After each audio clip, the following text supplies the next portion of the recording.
What is this?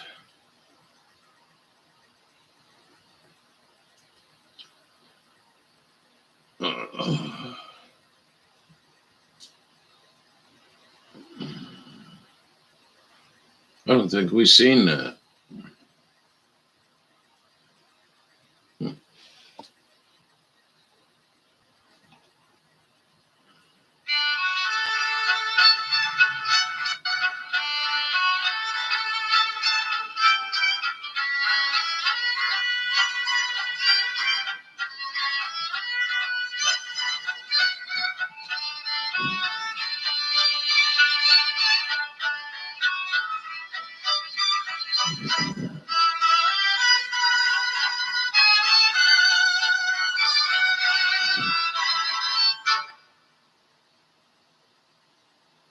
Huh.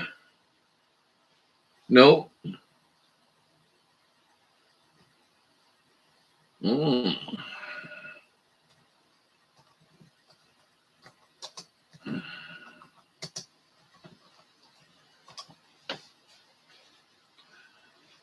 right. I didn't see this one.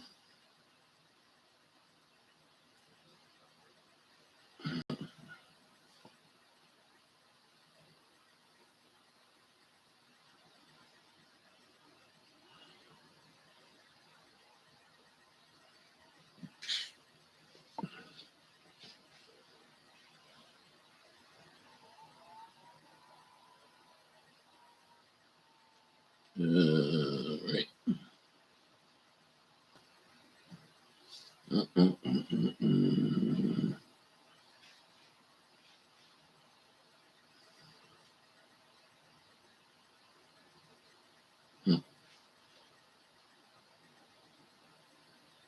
What is this?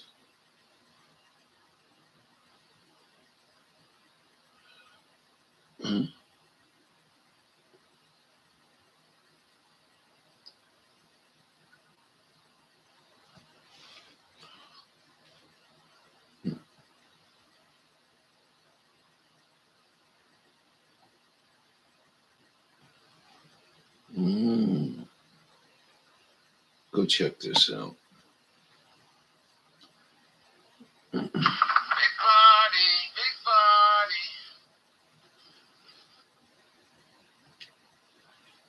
All righty.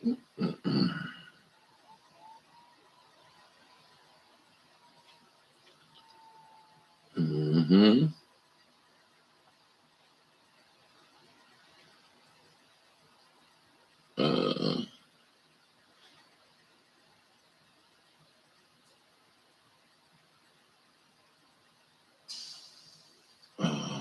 Let's see this. Pew, pew, pew, pew. Just 2 weeks, I lost 36 pounds. I have more energy, better mood. I feel attractive. Oh, yeah.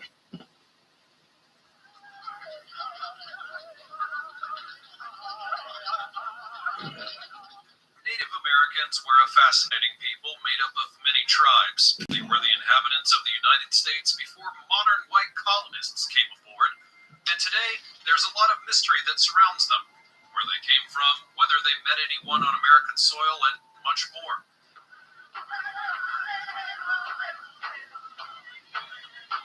And just like many other societies, a lot of the history of these tribes is being told today through pictures and illustrations.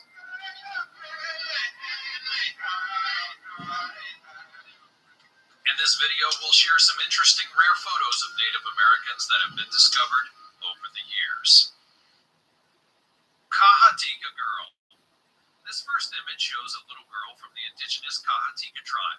The snap was reportedly taken by Edward S. Curtis, a photographer whose work focused primarily on the American West and Native American people.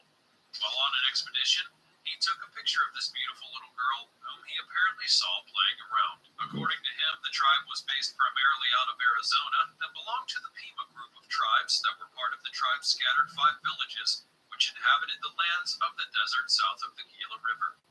Legend also has it that the Pima people were amongst the fiercest rivals of the Apache tribe, and that they suffered a brutal defeat to the Apaches that led to their scattering.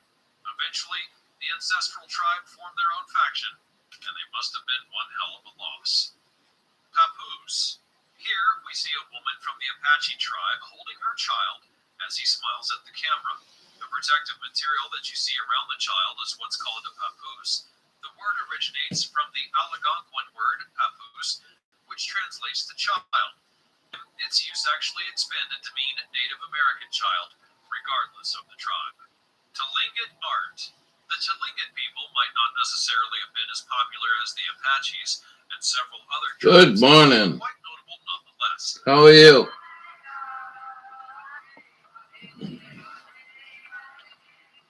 Native to the northern parts of North America, they settled mostly islands and coastal. How's things going in your world?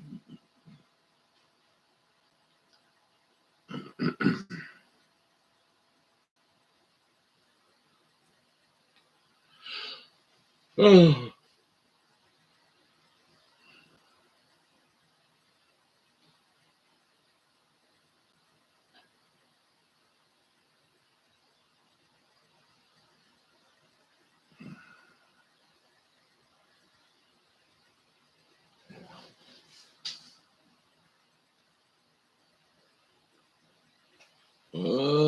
Doing well. Maybe a couple more weeks. Nice. Nice. I hope the weather stays pretty nice for you.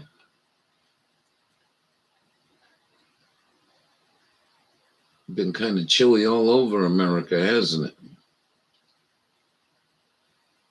My goodness.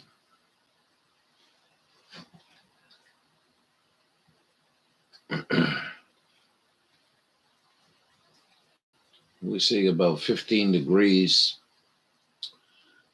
probably more like 13 or 12.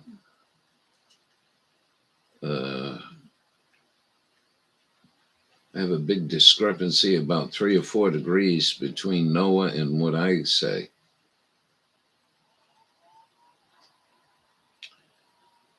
Anyway,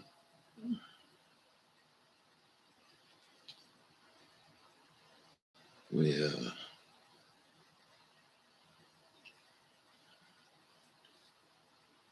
I heard from Laura, and said her road was pretty messed up. Getting into her cabin up in Saco. I guess it went up to Saco, and yeah, and she showed me pictures of the beach. I'll show you here in a minute.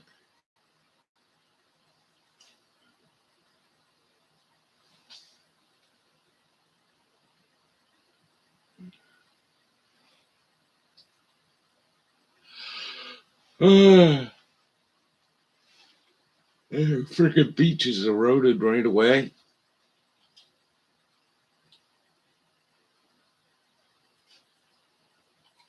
Oh yeah.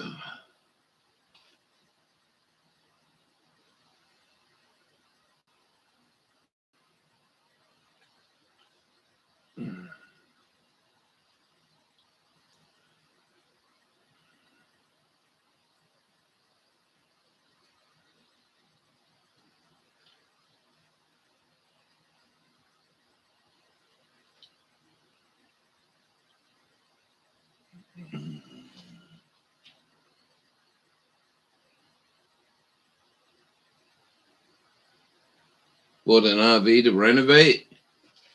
Wow, that's cool. They're quite put together. I don't know if you ever seen how they're made, but they'll lay the linoleum down or the cop down on the whole trailer, and then they lower the whole sides and top. Uh, so you definitely got your work cut out. And some of the other things, they use staples to fasten shit, which can be really hard to get off. I never figured out. I never figured out the sealing in the RV. But yeah, good luck to you. I got one here, and you know, inside needs a good clean, and everything's up to snuff inside. Just the outside took a beating. I used to clean it, I wait for a rainstorm in the summer, go out there with a bucket of water and brush and wash it down, and just try to keep her in good shape. I mean, of course, I'm gonna have to get tires if I ever wanted to run it again. But good for you. I hope it works out for you. I tell you, there's been a shortage of them with everyone being put out of their homes. A lot of people going to RVs. Oh well.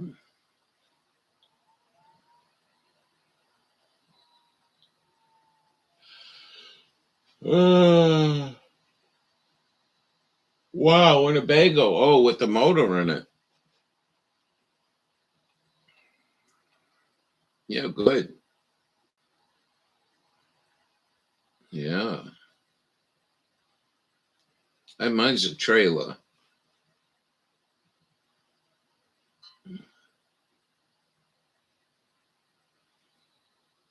You know, Winnebago didn't have the brains, I guess, to put a Dodge 6-cylinder Cummins in them. So they're pretty expensive to move around. I think my buddy said he gets about 5 miles to the gallon. He's got I think he's got 28 foot.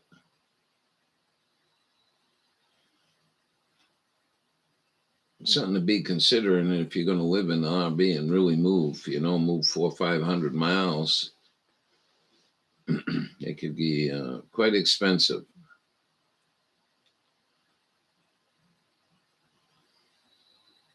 But nice.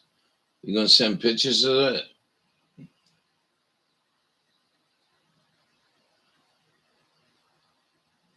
Buy it for scrap?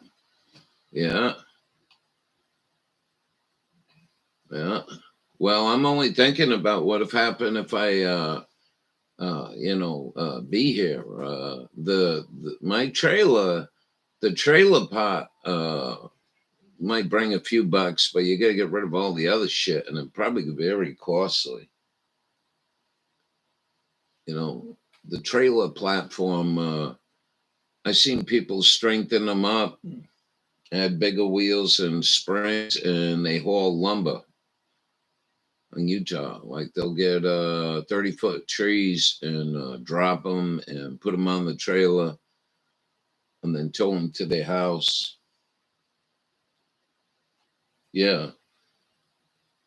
Well, like I said, if the motor transmission is all up to snuff and the front end is pretty tight, you're good to go. And with your woodworking skills, you can make a real nice custom RV, I'm sure. Remember, if man built it, man can fix it. Some ignorant people don't believe that. If it's steel, it can be fixed, meaning how they take people cars off the road through a bullshit inspection. You got an inspection where you is? I know a lot of states have dropped the bullshit. Mm.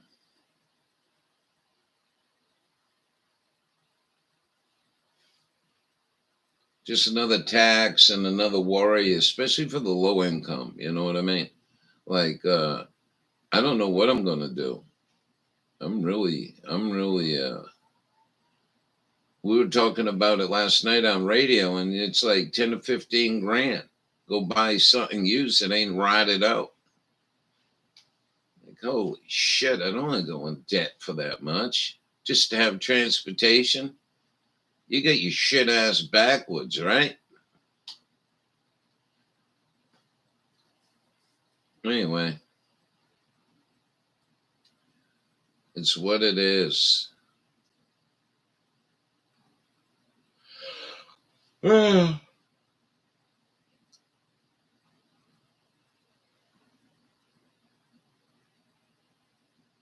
Yeah, right. Well, I didn't know they had it there. I think they just dropped it. I think in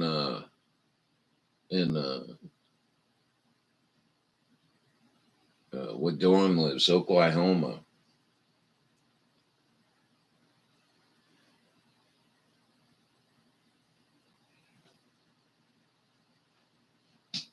Fucking hideous bullshit. And if you know nothing about a car, then what you can do is go and voluntarily get your shit inspected. Let me ask you this though: if there was no inspection and you voluntarily went, you got your car inspected, and you send your inspection papers off to the bullshit insurance company, are they going to knock like $400 a year off your bullshit? No, of course they're not. This has never been proven to make anybody or anything safer. Good. Good. Yeah. We got plans to run the next 20 minutes of this room, and that's about it. That's as far as my planning goes. Oh,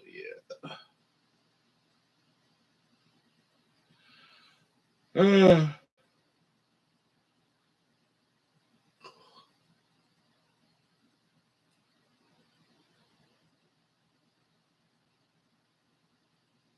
Oh, well. Risky. Risky? I don't know about that.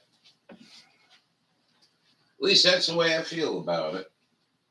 You know, if you comply, well, is the insurance company going to at least pick up and give you a discount? Cost you $40 to inspect the car or whatever. You going to knock $40 off your bill? Fuck no. Never been proven. That's why people are getting rid of it in a lot of states. But anyways, especially where you live, you know, mountain roads. Well, you lose your brakes there, you're in shit trouble. I'll be right back.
Boy, this has been beautiful, man. Been beautiful. There's snow on the ground. It ain't turning to ice. Just beautiful. One of the best parts of Maine. You can have this summer, spring, and fall. We like a good winter. But anyways.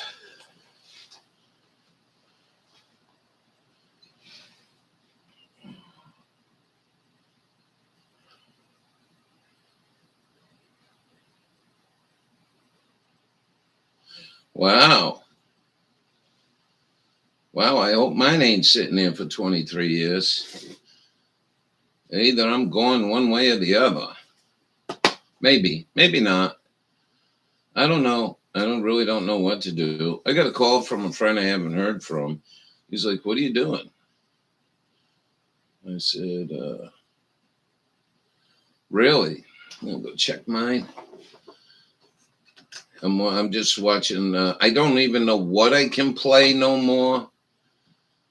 I'm watching Native American video of old pictures,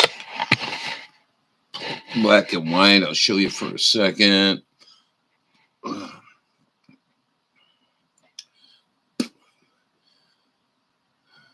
These, I think, are in the Northwest.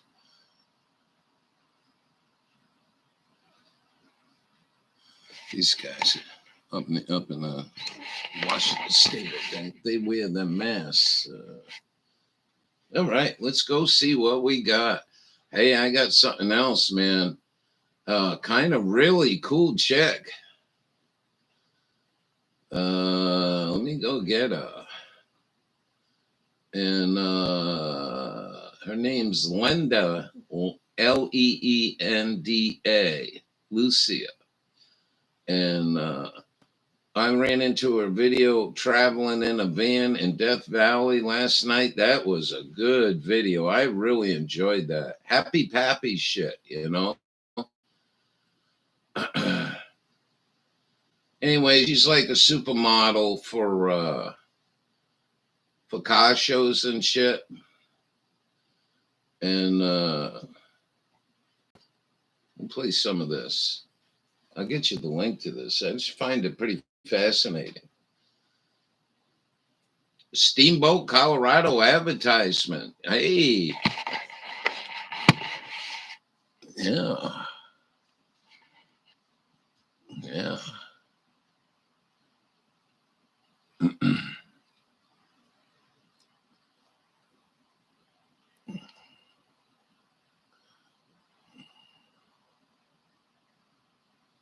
They got hot springs there.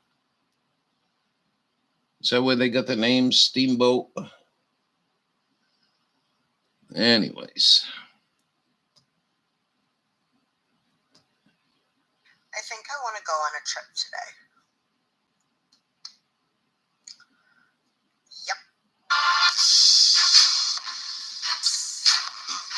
Yep. Anyways, they go I guess she's got so many people sponsors. But anyways, we go here. And this is his girlfriend, and they get this travel van, and they're going to Death Valley. Pretty cool video, man. Real cool. A couple of young girls like that doing what they did. Holy shit. More power to them. Day one. Anyways, let's go get this. We had our first accident, y'all. We got sunshine, though. That's pretty cool. With the water. Overflowed.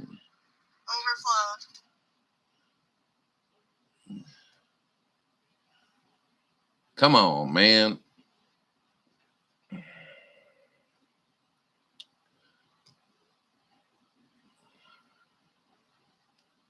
Buddy's birthday this week. Well, it seemed like yesterday.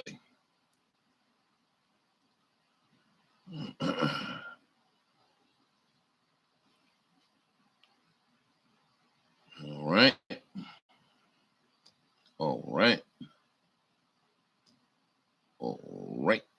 I'll get you this link. You might want to check her channel out. You're pretty cool, man. Real cool. Happy Pappy shit, too. All righty. Let's go see. My indoor-outdoor thermometer, I got it mounted on the house. Well, they're saying 15, and I got 16. So we're pretty close. Supposed to be sunny again today. And then we got snow coming in for Buddy's birthday. Oh, well, Tuesday night, Wednesday night, and Thursday. Holy macaroni and cheese. Boy, that don't look good, though. Chance of rain and snow on Thursday. So we're going to get all this snow, and then it's going to fucking rain again. Damn it, man. Yeah, check that channel out. And it's pretty fucking cool. And like, well, we can watch this a little bit. Okay, just tip it over. I mean, not really supposed to. So this, the black chick's a model and actress, yada yada.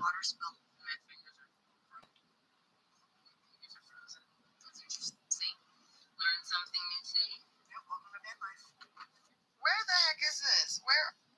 Tehakachapi. Tehakachapi. Tehakachapi. We're pulling up to a Dollar Tree, and it's right next to the Beautiful Dollar blue sky. General Market. I don't know why they would put two and two like right next to each other, so we're hopeful We made the right decision. We need a little tiny pot for our oatmeal. But let's talk about her outfit today, y'all. Yes. Yes. Van life bougie. Dang. I think we messed up. No disrespect to the other store. Well, that's cool. I hope you get that thing together. Shivering at night, and you don't have to bundle up like crazy. She's so excited.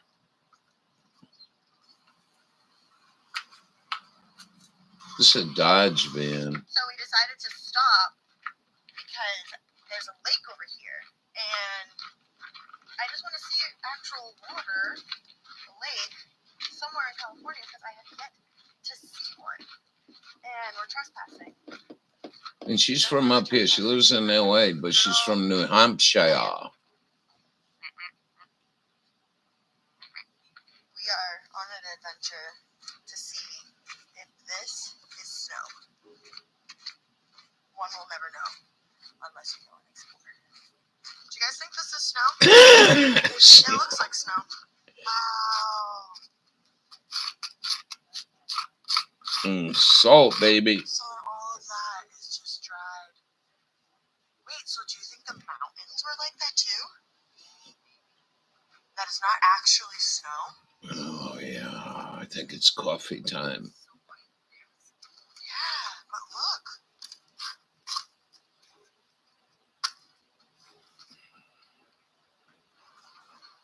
It's a dollar store. So much business. Through this area, and every single store that we have seen it's like boarded up, deserted. We like really don't see much life at all. No life. No life.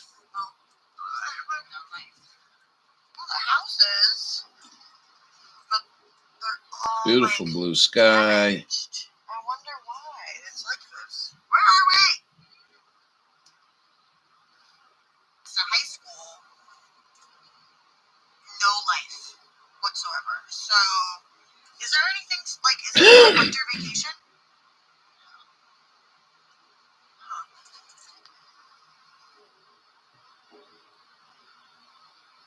Okay. Made it to Death Valley, but we don't have an opinion about it yet. But we made it. We got a map, and there's so much more. Cool. I was nervous that like we showed up and it's just flat land and nothing. But no, so much to do. This is cool. Press the button and lights up to show you where it is. How many whatever. Nice. Furnace Creek. Literally so scared. I think that's the hottest place on the planet. I think it's I don't know, like 200 feet below sea level or some shit. Java. Oh. It's still here. I have faith that people kept it alive. Oh, yeah. What are you doing, you big handsome? You big superstar. Forest Creek Inn. We're not staying here, but look at this. Wow. I wonder, like, what this used to be. Saloon? This is gorgeous, y'all. Holy crap. And it's like you could never...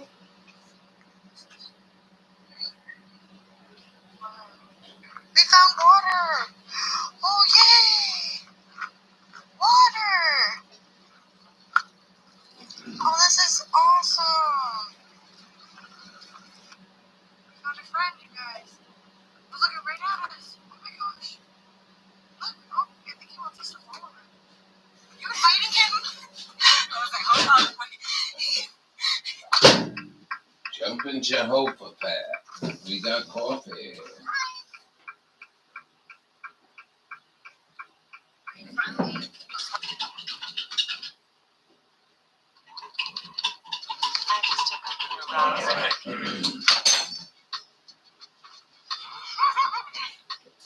Since not everyone is a total stoner like my husband, Guilty. it takes the guesswork out of the cannabis. So, you know, whether you're a God guru or just for the first time, click on the mood you They want get to some feel good videos. I think they're pretty funny.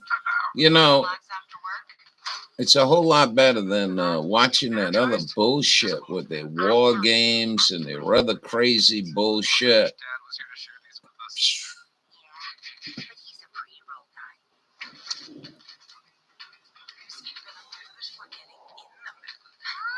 Not now, honey. I'm making you a sister.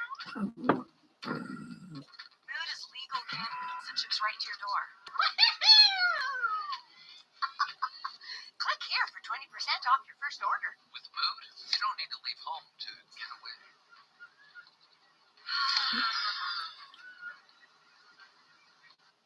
Ain't that cool? And then the 22 states that didn't fucking pull the bullshit. Okay. Now you trying to go back here, right? Okay, yeah. Anyways. Wow. Okay. Okay. So you Jabba literally no jabba. hope at all. Okay, got it.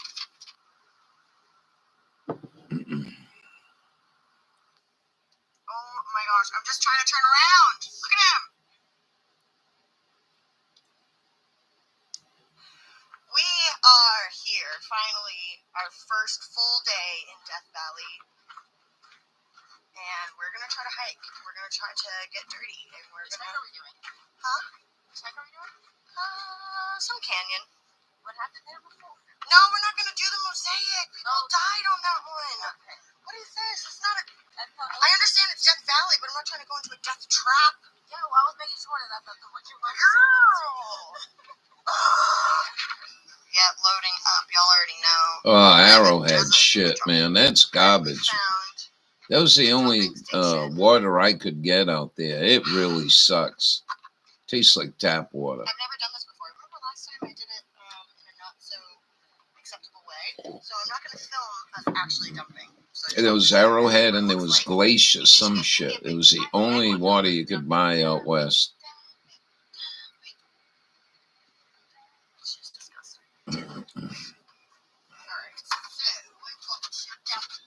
All right. All right. Alrighty. But let's just time. She just said she was gonna push me off the sand dune, you guys. Oh my god! Get me away from her! Just kidding. I told her that I wanted to slide down as if it was like I was sledding, but like on sand. Big old blue sky, man.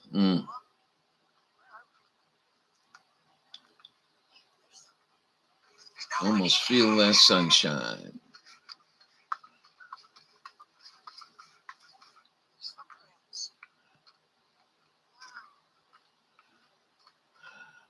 Oh wow, this person was my size. That's crazy.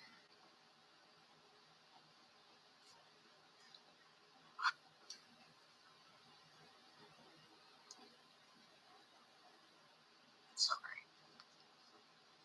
What the hell?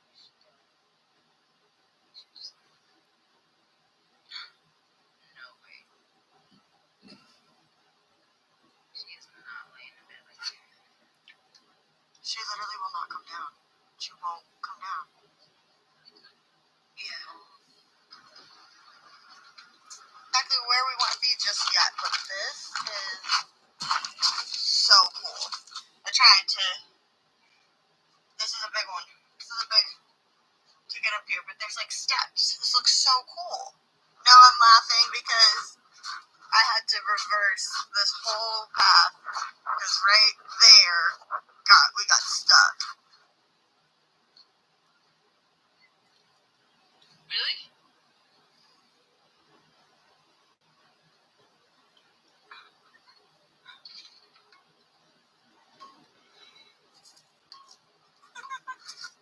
So we chose to walk all this way because we don't want to get stuck. And there's a specific, like, rock that has, like, a huge hole in it, and it just looks super, super dope. And we can't find it. And it's getting colder. It's getting darker. So we're just going to turn this bend, see if we see it, and if not, hike our buns back to the wagon.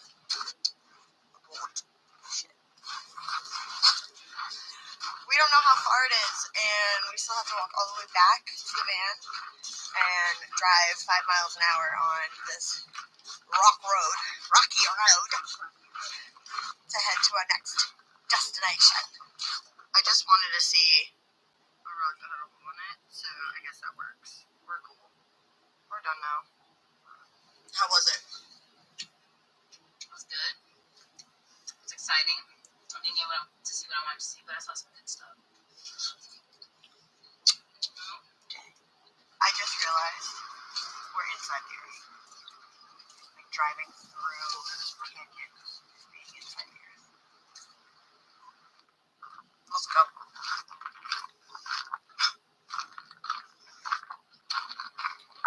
They're not far from Cerro Gordo here. I think it's on the other side of these mountains.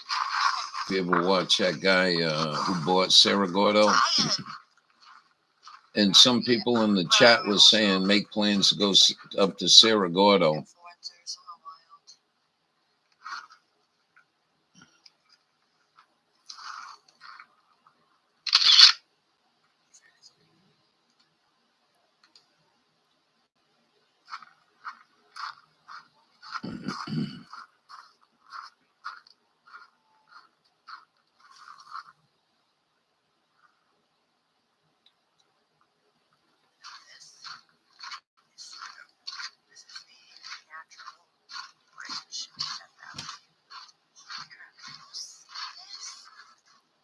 Yeah, I think that's Owens Valley, I think.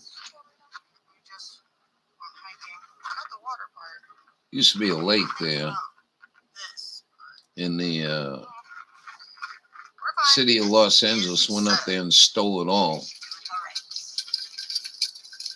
behold, we overflowed again. I don't even have... Huh? We left with stovepipe wells. Wild rose. It's no I didn't take it. So I'm still on the same path I should be. Oh, okay. Oh, lovely heat from my coal. It's coming up. 6.7 in here, 18.7 outside. On the opposite side, it looked like it was a road that goes down, so then the point is like parallel to our road, so we can't see it. Oh, okay. Okay. So yeah, Wild Rose is a wild road. Oh, yeah. Hey, Slapper. I got my mom jokes, my non-mom jokes. I'm not funny at all.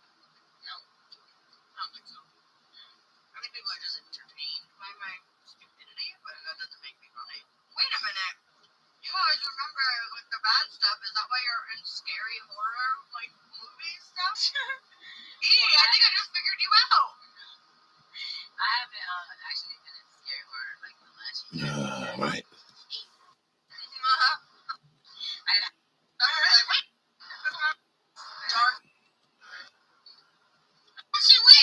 Come on, let's get on with the exploration.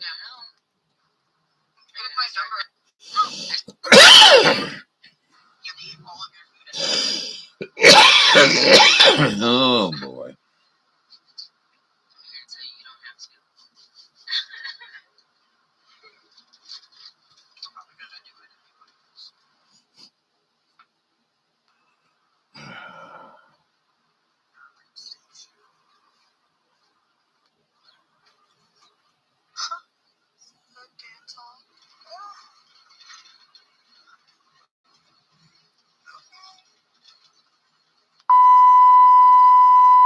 Ay, ay, ay. We were supposed to be in our cozy homes go to Darwin Falls. I put it in the GPS. Took us down a like dirt road, cobble, like it had stone, like what do you want to call it? Gravel road, but we ended up hitting a small area that was just more sand, and this van does not do good in sand, so we got stuck. We've been stuck Friday at about 1:30 p.m. and we dug, trying to like get stability under the tires and tried to move forward, tried to move back, and all we're doing is digging a deeper hole. So we ended up calling it quits when it got dark. It was freezing. Didn't sleep very well last night. And now we're all packed up, at least a backpack. We got some essentials. We got some munchies, water, stuff for protection, first aid kit, and we're going to hike our way back to Darwin, which I believe is about 9 miles. I want to say it's a little less than that. My memory This is is really weird, you know. The guy's going to come and pull them out, and the wheels won't move, and the wheels won't move because, according to her, there's no. She killed the battery. So when she killed the battery, I guess on this piece of shit, it's got some safety feature that won't let you release the brakes. Fucking crazy world, man. So as you can see, the wheel in the front frame is completely like at an angle. Okay? We saw this. That's pretty cool. Huh. To say, and you drew van According to that, I do. I absolutely will only touch pavement. That is it. There is no chance I will even dare going on any type of a dirt road if it's covered in rocks, even though we did for the natural bridge. It wasn't paved. It was all rock. And I know not to go in sand. I knew that. But this isn't sand. Yeah, this is far more. Well, in doubt, get out and walk the road. Less traveled or whatever. If you get 40 feet of sand and you get some speed up, you should be all right. But anyway, I just thought it was really fucked up that she says in here when they're trying to pull the van, these people are going to try to pull the van out, that the friggin' wheels are locked up. And it's because they got a dead battery. So this whole time up figures it out, and he jump starts the van, and then they can get the wheels undone. What a fucking creepy fucking world, man. Where you get some engineer saying, "Oh yeah, if the dead battery, you can't move the van." If that's the truth. Oh yeah, okay.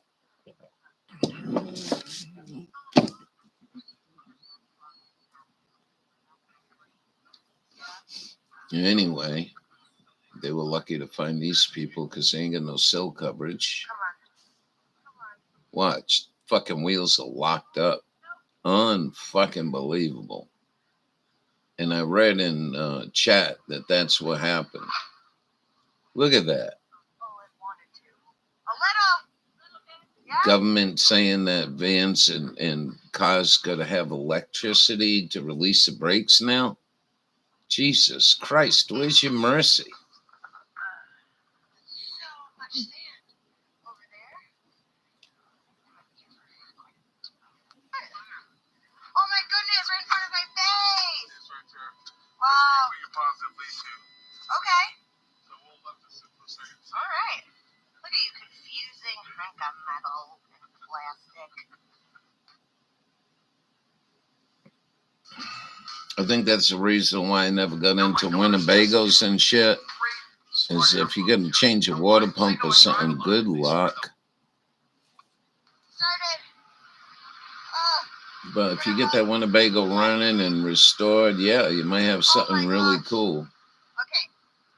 I don't think they're as bad as these vans, though. Like, you want to change the spark plug in that van, good luck. We still gotta move her. Dan can do it.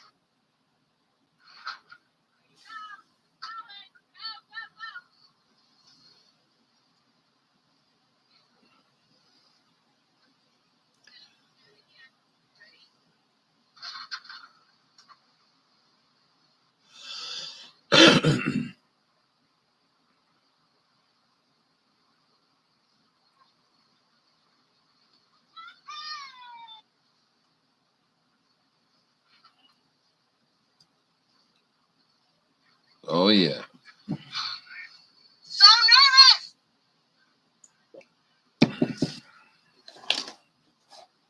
The turning around part, because we now gotta go the opposite direction. Come on, little baby. Come on. Come on. Stop getting stuck. Just stop. Flash your lights. We'll come get you. Okay. We'll pull you out. Okay. Thank you so much. Thank you so much. You're very welcome. Literally. What? You're the best. What are you going on? YouTube. YouTube? Yeah. Okay. Well, I'll do it for you. I can. Let me give you my I'll write it down. We're back, and we just scared all of our family.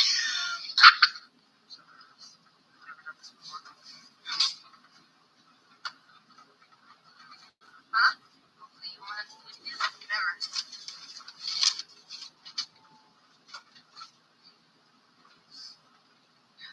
Oh, glorious heat, man. Wow. This is so crazy. Girl, we made it though.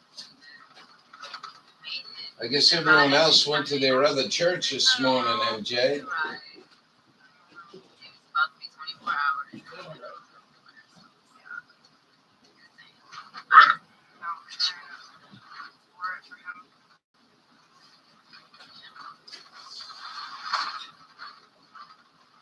Oh, this is where it's okay.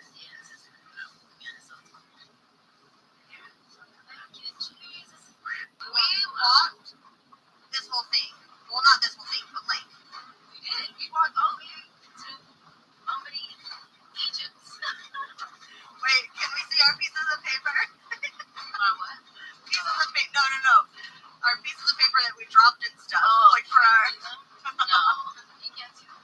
I'm anxious. Yeah, why? I don't know. I just want to get back, and I feel bad, like scaring everybody. Yeah, I hope nobody's on the way. Yeah. Once we get service. That's so funny. I wonder if anyone got the message. That's what I want to know.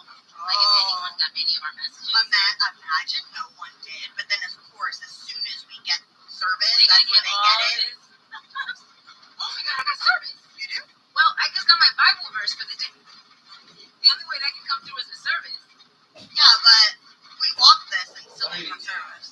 Right, it literally said now. Like, I get my daily verse. Right. And it just came through. Huh. Okay. I don't know what that means. They're probably like, these two girls are so brave. Mm-mm. Yeah, she did say that they were brave. We have to be. And I'm here. Like I said, drone shot to the people. You were up there. Well, I think that's pretty cool. Like, what are they doing down there? Walking. I think it's pretty cool. Brave, And, but I'm going to call it stupid. I met gals like this. We're brave. I'm stupid, you're brave. One time I'm taking care of this place. Yeah, And, yeah. You're brave, I'm stupid. No. pretty I feel far. like we've been driving forever. We literally. 40 miles. Wow. And, As soon as I saw that Jeep come around that corner, they came up to my camp and says, Yeah, your camp house? Yeah. We went down the road and we locked our keys in the car. Holy macaroni and cheese. You did too? Yeah. Oh my gosh! As I'm talking to Chris, as I'm praying, Oh! That was a task, but we did it. I don't know if you saw when we were walking, there was some clouds. And you know how I've been the whole trip, like labeling things, saying this is what it looks like. So it looked like a hand. So I don't know if you saw when we were walking, I went like this, the hand on the sky. I don't know if you know. But it was me like, in my But mind, it's just kind it of was like cool, God. chicks going out and trying to do shit like this. So like the verse themselves. that just I think came it's in really today, What does it say? girl, it's so crazy. It said, even there your hand shall lead me, and your right hand shall hold me. Come on. No! Yes! What a picture we got. What a picture was that? I never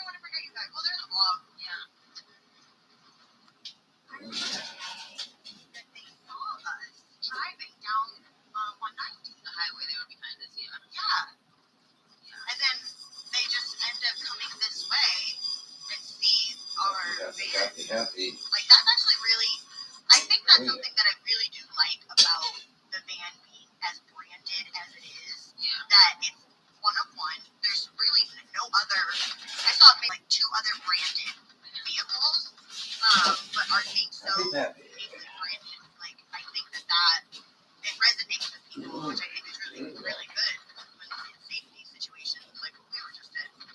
Showing them maybe we're not. Yeah. You know, like, oh, that looks familiar. Wait, were those girls? Those were people that we were driving behind, you know? Yeah. Woo! Yay! Yeah. Oh, amazing. I like when I buy them lunch. Like, Oh yeah. Just receive the letter. I think we should do that. I am always so used to that. Yeah. Like, I'm forever in their debt, though. Yeah, for sure. They're in Pasadena. Or just pay for it, whatever. I mean, you're still gone. Literally, no one would have found us. So crazy. We were live. How was your trip? It's been great. Eventful? Yeah. You guys are ready? Yeah. We had LoJack stuff already activated on this thing. So if you would have found it no matter what, but it would have probably been not as. Yeah, it's just so unfortunate because we were leaving yesterday and they were like, let's go see the waterfall, and the road was a dirt road, but it turned into sand, and then that's where we got stuck with no service. I vlog all of this. So This is a vlog, so Yeah. imagine this being. This is the first episode of my series of van life, bringing a friend with me, and then we get. But did you film? You guys did. Yeah. For the most part, I didn't film when we were trying to dig out the van. But we filmed everything, But yeah. to be honest with you, it's going to make a better story. Yeah. Right? But unfortunately, but yeah. And you're like, here we are. We're in Death Valley. Imagine that story. And you say, listen, there's a reason that first starts with death. Yeah. We can act with the reasons like, listen, we kept you guys' name over the years. We've had celebrities die on here too, right? Yeah. Kids like that. Control center. Go for it. IDs are confirmable. Do get stopped by chance. Just say hi. Yeah, absolutely. Yeah, no, we've already talked to Sheriff's Department. We got stuck here. They came out here, of course. We had a helicopter waiting, talking on Like, almost ready. We were thinking about that last night. Take off, right? Yeah. No, but we would have found you with a helicopter like this because it's pretty easy. And also, like, where we. Actually, the rainbow on the back makes it easy. And where we were too, I made sure I kept my hazards on at night, Yeah. just in case a helicopter came over. It's smart. Food time. Yes. So I used my white hoodie. My goodness, to try to dig out the van. All right. Yeah. White hoodie. Good. This is so sad. So we're literally everything is so sandy. Right here. And of course, shout out to my girl E-Fran for being such a freaking savage and like ride or die. She was right there with me, digging out the van, getting dirty as hell. so unexpected. So y'all need to make sure you give her a follow. Give her her freaking Anyways, I thought flowers, this was her stars, her whatever the lot heck you guys better. give people that are highly deserving of credit. To some extent. How are you feeling? Tired, boss. How do you feel about van life as a whole? Yeah, it was cool. To take a break from the doom and gloom. Really? Yeah. Would you do it again? Leslie's in the house. We missed you yesterday. That's amazing. I'm so. Aw. How are you I'm doing? super glad that she joined on this one because I would have not wanted to get stuck by myself. So Anyway, so we're just watching this. Super grateful that it was you. This girl's like, I guess, a supermodel. We're cleaning And up right now, and she just does some, normal shit, like go into Death Valley and explore it. I thought it was really cool. And anyway, so there you go. thank you so much for watching. I cannot wait to show you episode 2. So there's supposed to be a part 2 in this. And then I don't know what's going on. Let me go see on my subscription.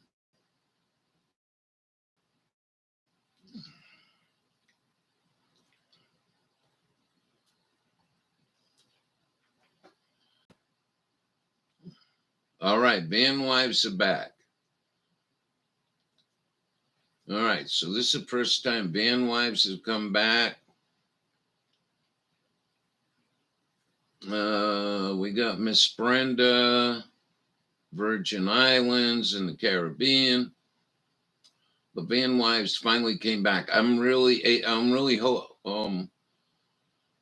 interested in seeing how they did with the storm up there.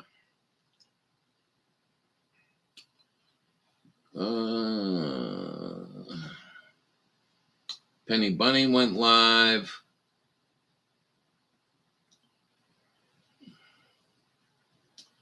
Oh, 3 hours and 32 minutes from New Hampshire geoengineering ban public hearing.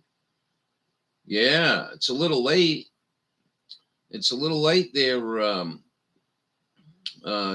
Jim.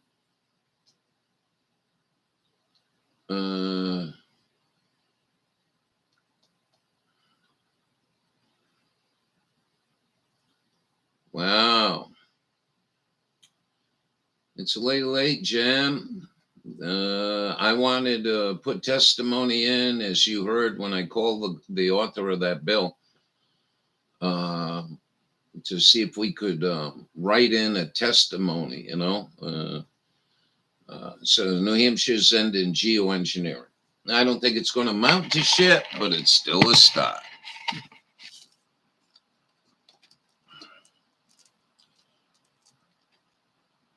Yeah, long time. Yep.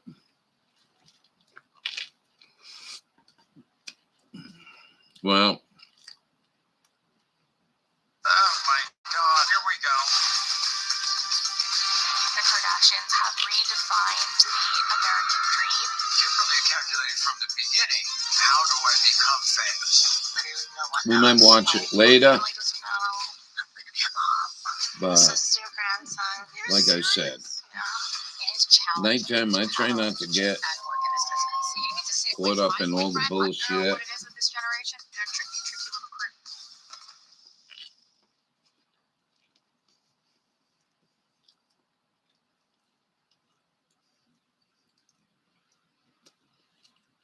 crew. And there's a lot of it, huh?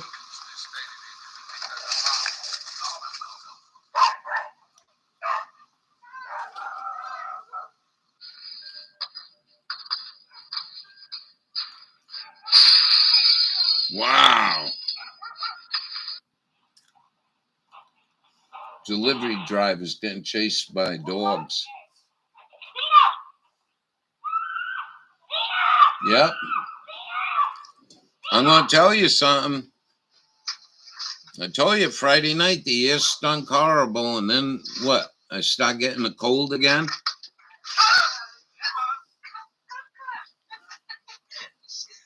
Like, fuck me, man. Don't tell me they ain't spraying shit.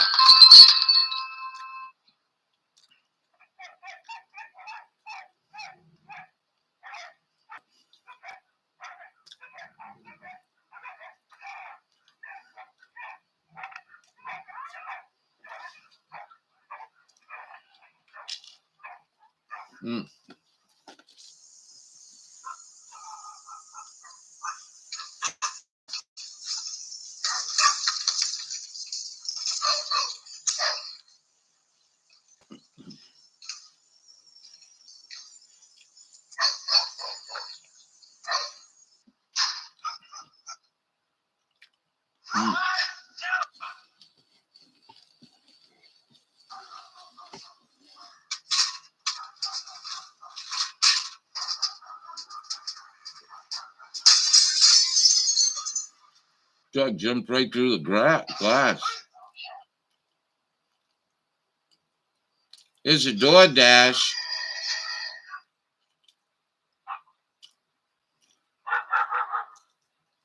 Where's Bubba this morning?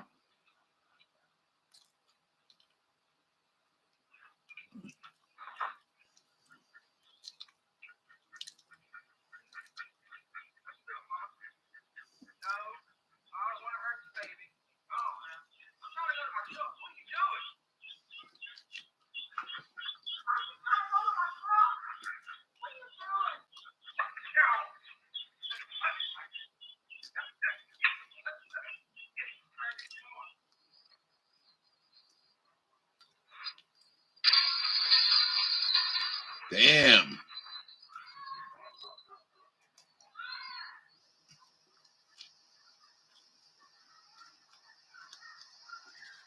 Yep. Talk all this bullshit you want about, global warming and all that shit. Let's start with weather modification. And Hey!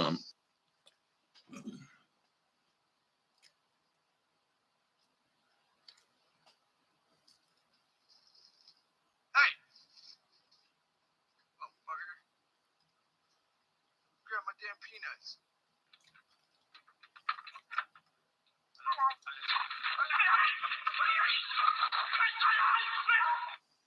what are you getting involved with her for? I don't understand.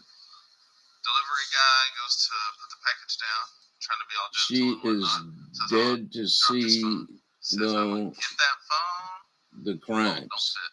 How do I open this gate? Alright, I'm gonna open the gate.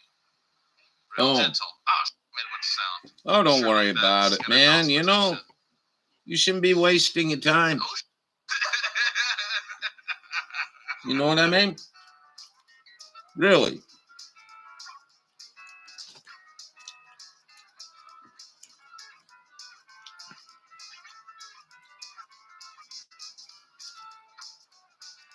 I talk to people about it. I sent that PDF file on the PDF file on the law for New Hampshire to somebody, and they one of the first times they ever wrote somebody with information, and they said, "Thank you very much. That was quite interesting." You know.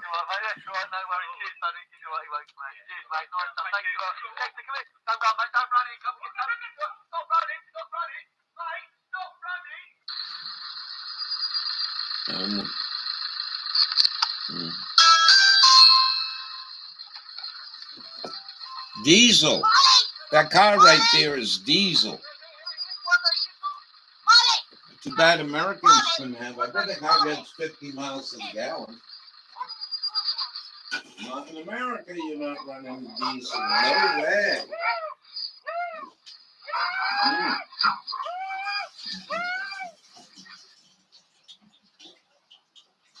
Nope.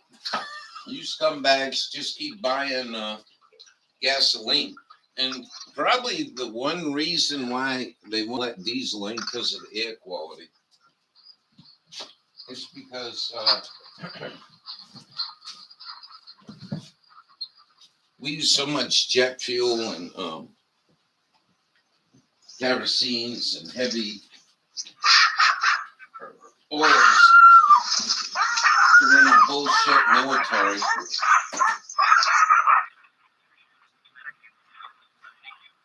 We used to go out for a week, riding around in a personnel carrier. Man, we burned so much fuel. It wasn't fun. I think they held 300 gallons.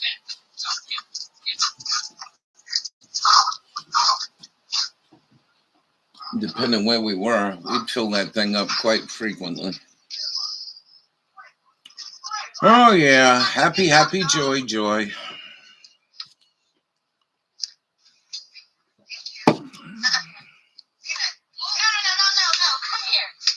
So if you don't use the diesel, you can't do the gasoline. Because gasoline's a byproduct of making heavy oils like diesel and kerosene. And if you don't burn up the gasoline, especially back in the 1980s, where I lived in Rhode Island, they had refineries in Rhode Island, and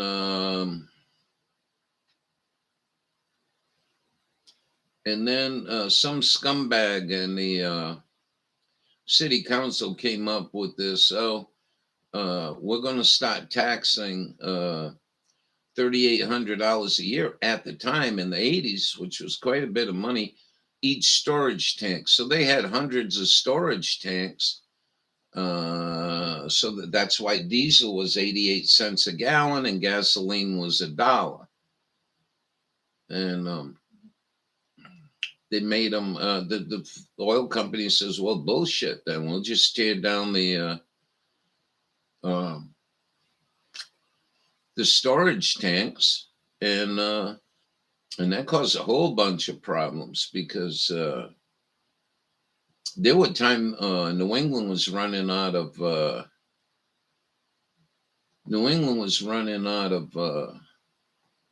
home heating oil because there was no more storage. Part one.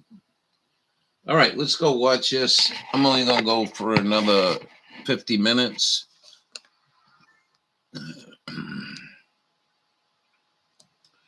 We'll watch some of this. Electromagnetic radio frequency and microwave radiation, and making penalties for violation of such prohibition. And I would like to introduce the sponsor of the bill, Representative Gearhart, to introduce. And that's the guy we called. Good afternoon and welcome to. And he was just getting ready to go testify when we called him. Republican representative from the state of New Hampshire, introduce the bill. Good afternoon. Thank you, members of the committee, for having me. Look, today. nobody's fucking there in the audience. Shame. Let me just first say this. I have never received so much positive feedback from a bill that I've put in. It's been insane. I've had people contact me from all over the country. South Dakota senator got in touch with me, among other people. It's been really, really impressive. So I thank everybody that came today, first off, and just the support I've had for this. But this bill comes about because of, quite frankly, pollution being implemented in our atmosphere from the government under the auspices. Look at this asshole wearing the mask, not paying attention. Increasing rainfall, snow, it's a number of other things that people much smarter than myself will talk about after I step down.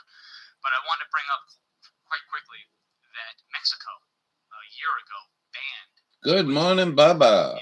We've been missing you. International ban. 190 countries, I believe, signed on to that, yes. And then Mexico last year did it again. It's reinstituted because. Do you remember me calling this guy the other day and he had to get going to the hearing? Well, Jim Lee actually rebroadcast in the hearing. Convention for Biological Diversity 2010 decision that all outdoor geoengineering experiments should not take place until further scientific review is necessary. So oh, yeah. Well, this is a guy right here. And I want to thank Jim Lee. We're only going to play another 45 minutes and then I'm probably going to go. Bro's working from his cell phone. Not good. The government of Mexico reiterates its unavoidable commitment to the protection and well-being of the population against practices that generate risks to human and environmental security, working in a coordinated, rigorous, and responsible manner for the well-being of the people of Mexico. And I think that's pretty impressive because there's a lot of things that happen in Mexico that don't happen in the United States. And the fact that they're regulating geoengineering more so than the United States is something that we need to take a look at. There you go.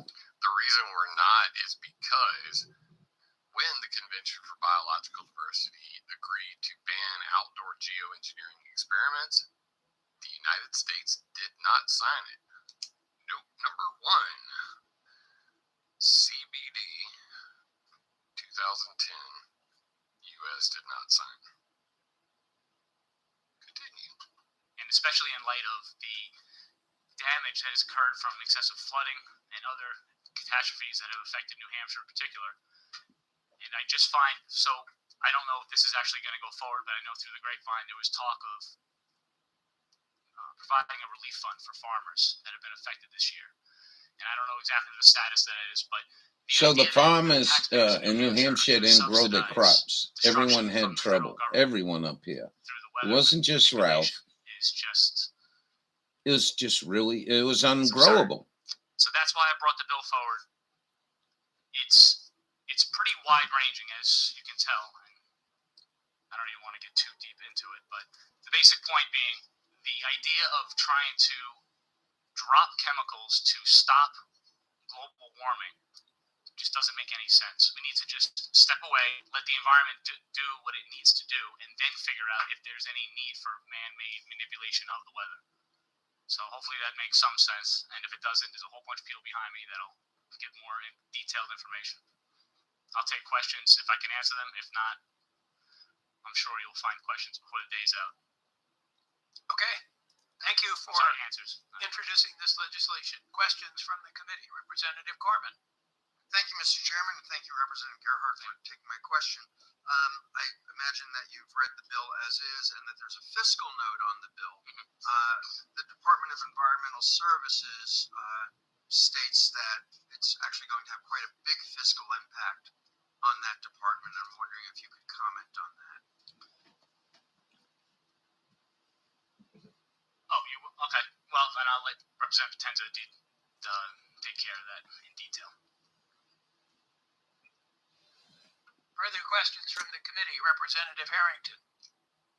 Thank you, Mr. Chairman. Thank you for taking my question. On page 1, on getting down, on line 21, it says, talks about regulation by the state. It talks about all state climate-related appointees must be or have been administered the state oath of office and should fulfill the obligations thereunder to protect state and federal constitutions.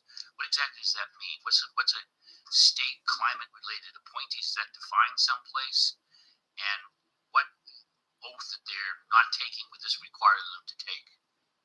I believe this was instituted to prohibit state employees from basically working hand in hand with the federal government without letting us, because right now on the books, they're supposed to notify the people of New Hampshire when such geoengineering happens. It hasn't happened. There's been no notification. And it's kind of a game where they play. Hi, Jim. This is Anemone from back in Discord. They weren't Haven't notified. interacted in a Jesus while. Christ, Busy Jim. time. Come on. What this is attempting to get at is putting them Anemone. the oath of By the governor, confirmed by the executive council, and the administered oath of office. I mean, I was appointed, and I had an oath of office. It's done for everybody. I'm not sure what is this doing that's different, I guess my question is. I just thought it was putting everybody on a level playing field. That everybody has to take an oath to defend the people of New Hampshire and their rights and the environment and so forth. That's what my impression was. Representative Kaplan has a question. Thank you, Mr. Chair, and thank you, Representative. To be clear, question on the public, where he's going with the oath of office is that these people, the House Science, Technology, and Energy people, the bureaucrats, most of these people, I don't know whether they're elected or not, or they're just put in a position, they're given cabinet positions. I don't know how that works. But regardless, they do have a due diligence responsibility to protect the people of New Hampshire. What we're going to find over the course of this is that they don't have the information to prove that this isn't happening. Whenever you're asked a question that you cannot answer, at least the Democrats are really good at it. The Republicans suck at it. When you can't answer the question, you answer the question with a question. And we'll talk more about that later. It's line 14 in the text. It says, I'll just read it. Due to necessity arising from federal stance and the potential needs for enemies, foreign and domestic, to cause harm intentionally, it goes on. So I was just curious, are these enemies, the foreign and domestic, are they the enemies of the federal government, or are they enemies of the state? And is there a list somewhere that would define those? They're the enemies of the people. Thank you, Jim. Exactly what I was thinking. You fucking coward, nigger, communist motherfucker. How dare you ask such an ignorant question? People's knowledge of what they're doing. The idea of spraying a chemical into the air under the auspices of making the environment better. It's just, it's I wish he'd done a It's little just- bit I don't know better if the question- presentation, though. I'm I not don't know if I answered criticizing your him. question exactly, But put some fucking pictures up of your sky being all fucked up. Then second, go get your average fucking rainfall in cloudy skies 40 years ago and compare them to today with the jet aircraft. You know, I just wish he had a little bit better presentation of that. Thank you, Representative Gearhart, for taking my question. I had a bunch of stuff highlighted here, but I wanted to talk a little bit about sort of the nuts and bolts of some of the points you have in here. On page 2, put my glasses on, you list that the Commissioner of the Department of Environmental Services will immediately issue a cease and desist order upon the discovery of stratospheric aerosol injections, cloud seeding, weather modification, or other atmospheric polluting activity, including excessive electromagnetic radio frequency microwave radiation emissions, where an agency, department, office, program, or member of the public produces evidence to the department or to New Hampshire county sheriffs that the activity may be harmful or involves the releasing of polluting emissions. My question is, I did a little research into sort of how cloud seeding or that type of thing has happened in the United States so far, and it's been the states that have been requesting it because they've been, had lower amounts of rain or whatever. So the wasn't the federal government imposing, seeding, and this is saying that we have agency heads and local sheriffs be the people who will try and enforce this, but how will they know who's seeding if it's something that's happening that we're That's a good not already question. informed of? I'm just trying to figure out how the bill would work. Indeed, there's a delineation between cloud seeding and then the solar radiation management nonsense stuff they're putting in skies to block the sun. So I think... Can I ask who is they, though? Because you keep saying they, and who is doing it? Is anyone doing it here? Federal government. This is incorrect. If the state was doing it... I was gonna wait and let him finish, but I have to jump in here. Now, the lady who was just speaking, she said that the states are requested. This is incorrect. This is completely just horseshit. There are very few states that actually request this. In fact, if I have I'll bring it up right now. Just why not? There's going to be lots of interruptions because I'm just going to, I'm going to hear something and I'm going to react. So let's go. I'll bring it up here on the screen. I'm on climateviewer.com/weather modification. I'm obviously going to be here a lot, so post that in chat for you guys to play along with.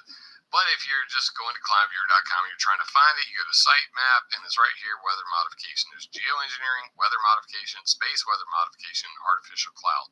We're going to be doing a lot of talking about these two and not so much about this one. And maybe we'll talk about my solution, which I think is much better than the law that's being passed right now. But good luck. We'll see how that goes out. So if you scroll down here, you scroll past the PowerPoints, cloud seeding, cloud ionization, steering atmospheric weather, blah, blah, blah. You can actually see U.S. government weather modification project reports. Okay? So now these are all required by the Weather Modification Reporting Act of 1972. If you want to actually look at who's doing what where, I have an Excel spreadsheet. Let's just see if I can open it. Okay. So the point is, a good portion of these people that are doing this shit. And maybe you should have been there to testify. As far as state's concerned, and do a presentation about this, because I think he would have knocked it right out of the park. What do you think? You think Jim Lee testifying after this guy? Could he afford it? I don't know if he can afford to take a day out of work, fly to New Hampshire. Good morning. It's in the legislation. So you know that the topic is chemtrails. That's what they're talking about. They're going to call it geoengineering. They're going to call it weather modification. They're going to call it everything under the sun. What do you do when Bubba wakes up and he's got lines, checkerboard, and all that shit, and 12 hours later floats over New Hampshire? What are you going to do about that? Additional questions? This is what your Congress and Senate should be doing, but they're not going to. Too much money involved. Representative McGee's question. Is there any states that have looking into this similar type of legislation or has? Yes. Rhode Island. Wow. Unfortunately, my notes are a bit messy. Morning surprise, right? Yes. Representative Potenza has a list. Among other states, Rhode Island's introducing legislation right now. Wow. I believe there's a couple others as well. Wow. Just so you know who he's talking about, the author, the originator of this legislation is Jolie Diane. If you didn't figure it out by now, you should have already. Why do we gotta figure shit out, Jim? You fucking mumble the woman's name. You gave me no contact number to contact her and say, hey, you're doing a good job. That's one thing I don't like about this. Really, really honestly, that goes up my ass sideways. I didn't understand. Anybody in the room here who this lady was? Jolie Diane. If you didn't figure Jolie it out by now, Diane? of this legislation is Jolie Diane. If you didn't figure it out by now, you should have already. I threw it out while I was on the phone call. I said, did Jolie Diane write this? You know, yeah. So Jolie Diane runs zerogeoengineering.org, I believe it is. I think it's a .org. Just Google Zero Geoengineering.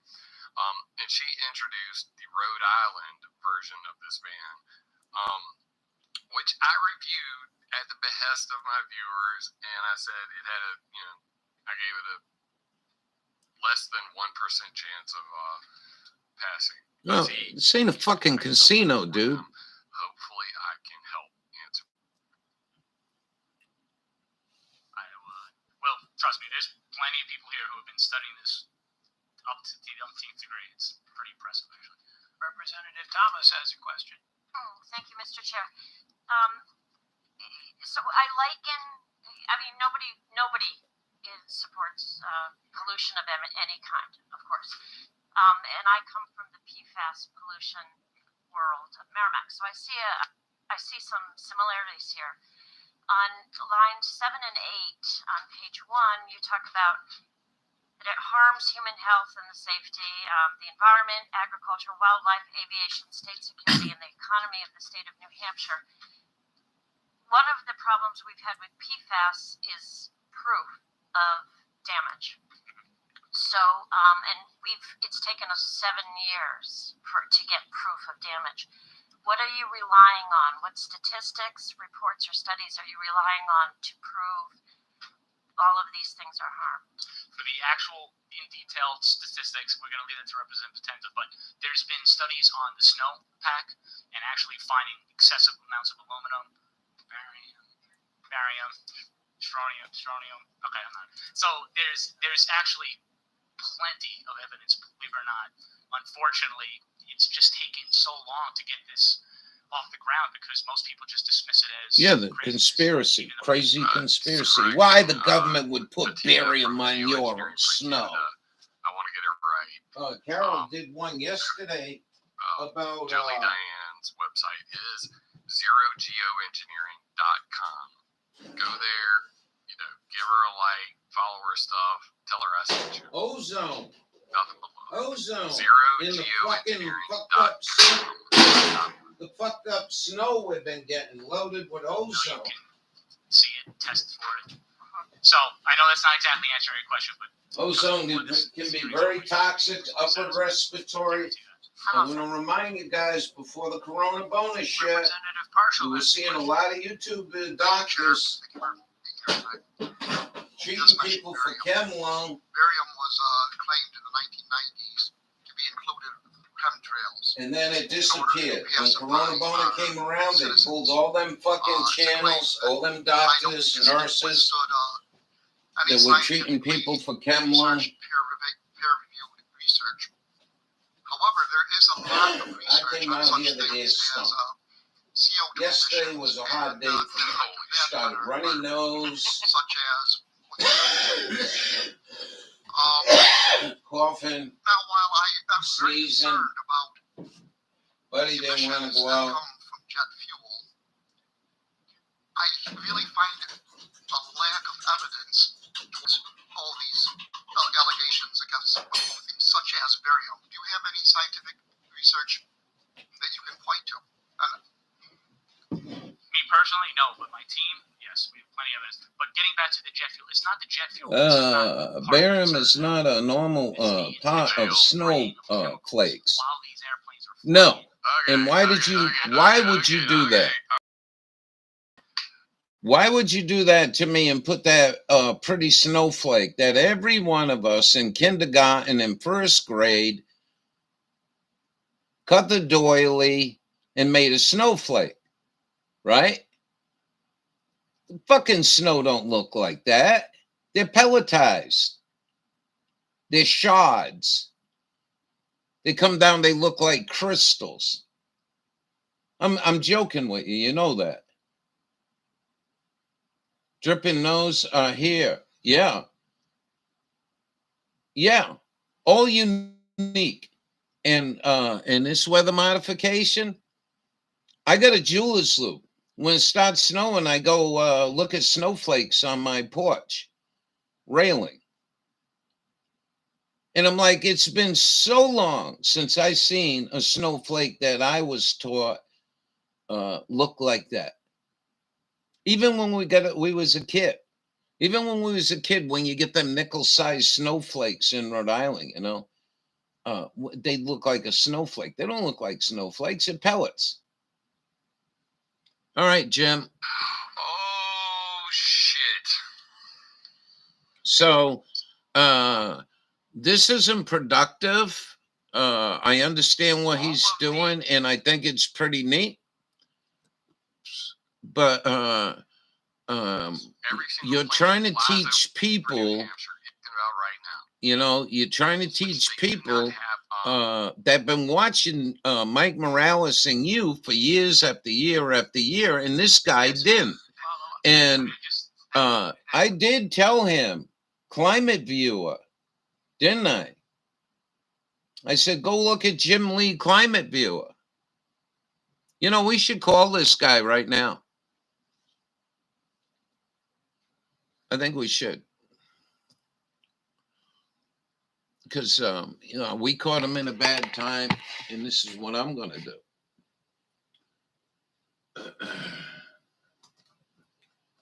And it should come back up. Nope.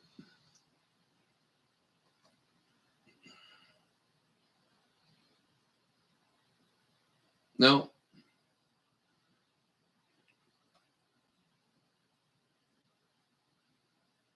No.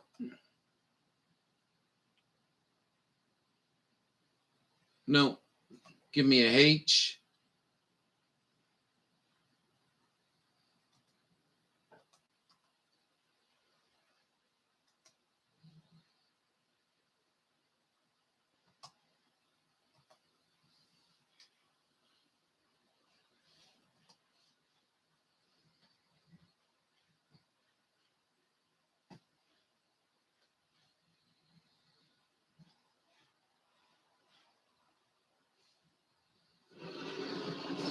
Let's give him a call.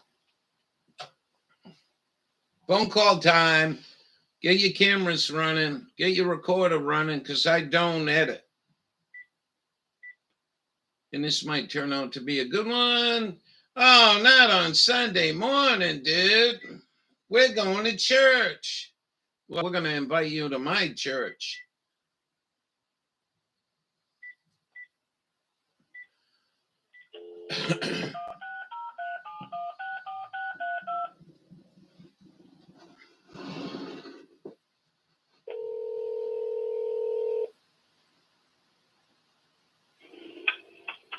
Jason, this is. I called you the day of the hearing. Okay, how you doing, Ralph? Well, I think I'm watching it right now. It was rebroadcast on Jim Lee Climate Viewer, and I don't know if you. Oh, I know. I'm watching it now. He's tearing us apart. Good job, though. He's really going. I didn't realize that every plane is doing this. I don't understand why only certain planes leave that trail, though. That's what I'm a little confused about. But I'm still watching the video. So, do you have Flight Finder? Do you have Flight Finder? Flight Finder? No. Okay, so if you go get the app for Flight Finder, you can get it for free, right? Okay, so what you're going to do is you're going to see a plane come over your house, right? 30, 40,000 feet. You're going to go on Flight Finder. It's going to tell you what plane it is, what altitude, and what speed it is. And you're going to see it puking out all this crap. Then you're going to see another plane probably on the same flight line that ain't putting out the crap. Yeah. And they're both at 39,000 feet flying at 450 knots. Okay. So do you understand that for 10 years of being here in Maine, 9 years, that I be working in my garden, they're spraying crap right down the 95 corridors of flight coming from Europe. And I got planes following them, and I got planes going the other way, and them planes ain't dumping stuff. That was like 4, 5, 6, 7 years ago. Now it seems like they're all dumping the crap. Okay, but there are some planes that aren't dumping the crap, right? Right.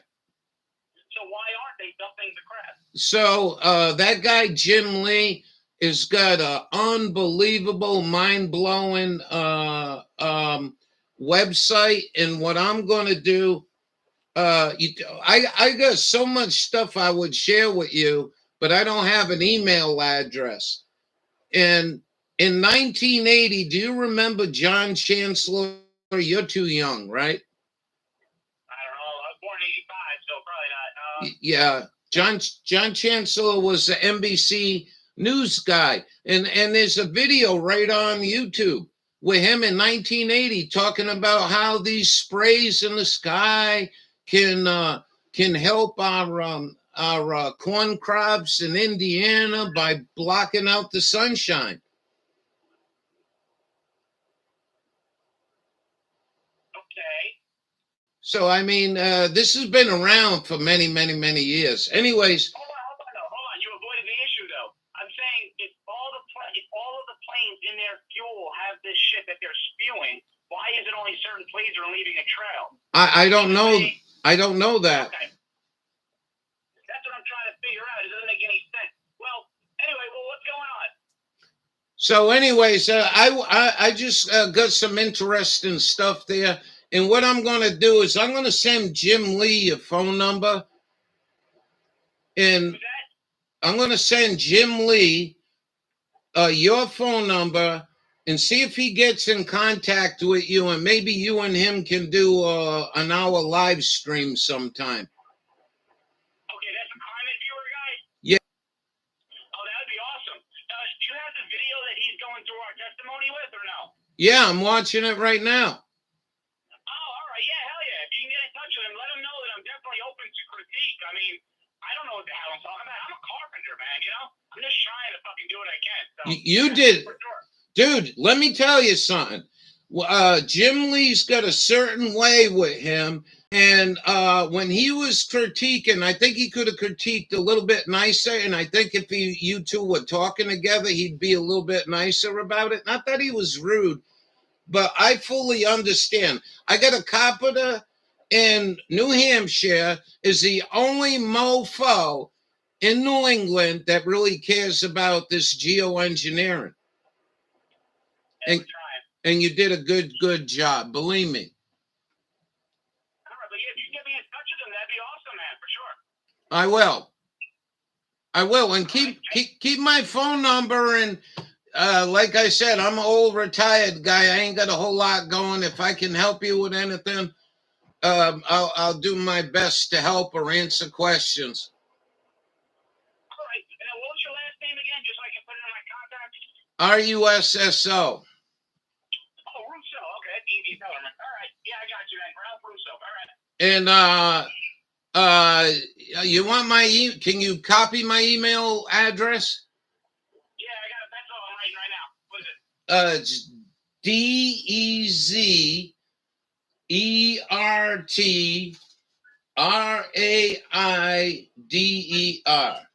Desert Raider. Hold on. You're hitting phone buttons as you talk to me. I got a little discombobulated. So it's ERTRAIDER. Desert Raider. At Gmail. All right, I got that all jacked up. I'll just send you a text later or something. Yeah, I don't have it. This is not a cell phone. Oh, that's right. You have the flip phone. No, I don't have a flip phone. I don't have a cell phone. Oh, this is home phone. Oh, that's badass. All right. You think that's badass? It's very inconvenient in modern day life, you know. Yeah, that's probably better for you. You don't get harassed by people all the time and shit. Right. All right. Well, just I got your name down at the very least, so just if you want to get me in touch with him, that'd be awesome. Yeah, I appreciate it. All right. We'll see you later. You take care and thank you for your work. Thank you, Ralph. Take care.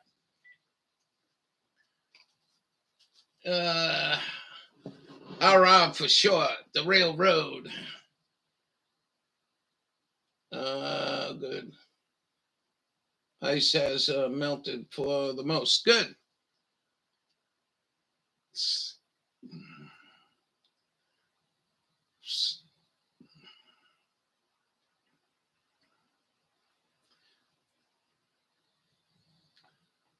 All right.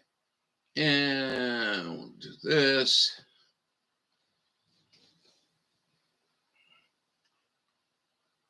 You like that? I did too. I just wish he wasn't so wound up, because I'd send him that John Chancellor and he'd be like, what the fuck? Are you serious? And then we could send him the Walt Disney one from 1959 about the weather modificators are going to control the weather and we'll put bombs on the hurricane.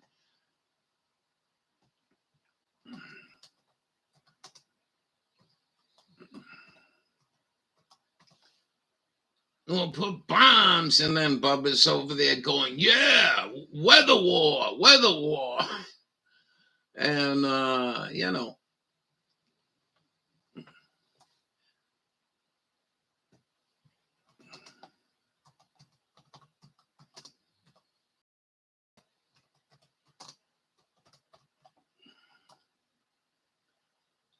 All right. And told them.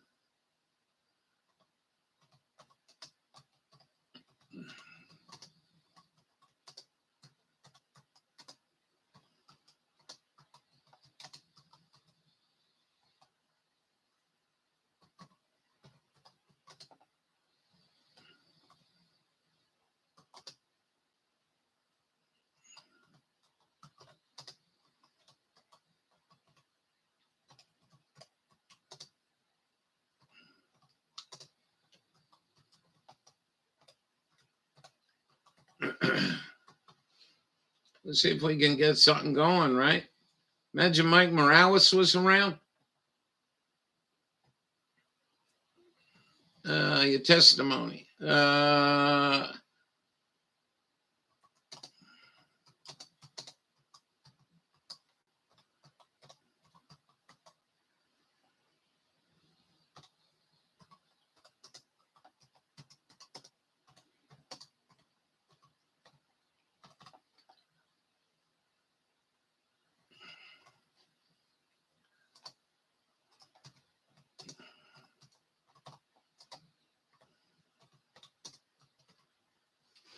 What was the phone number?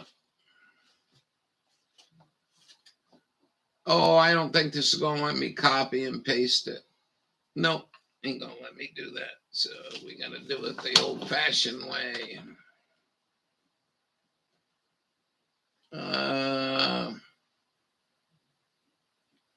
I hope Jim can hook up with this guy and do a good interview with him. And I think if Jim really wants to expand his channel, I think might be the way to do it. I think this might be the way to do it. Get all these people in this country that are putting bills in, whether you agree with them, disagree with them, but your point is go easy on him. I write in here. I called him and told him about you, and he was watching your video critiquing his testimony. He is a carpenter. Go easy on him. You can call him at, we got, how's that sound?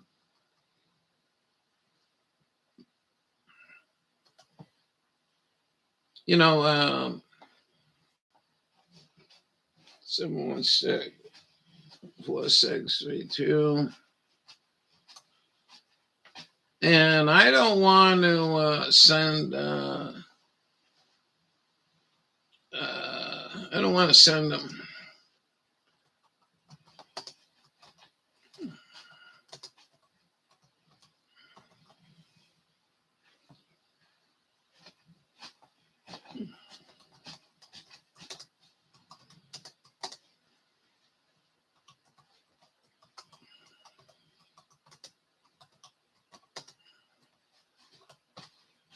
Maybe do an interview with them.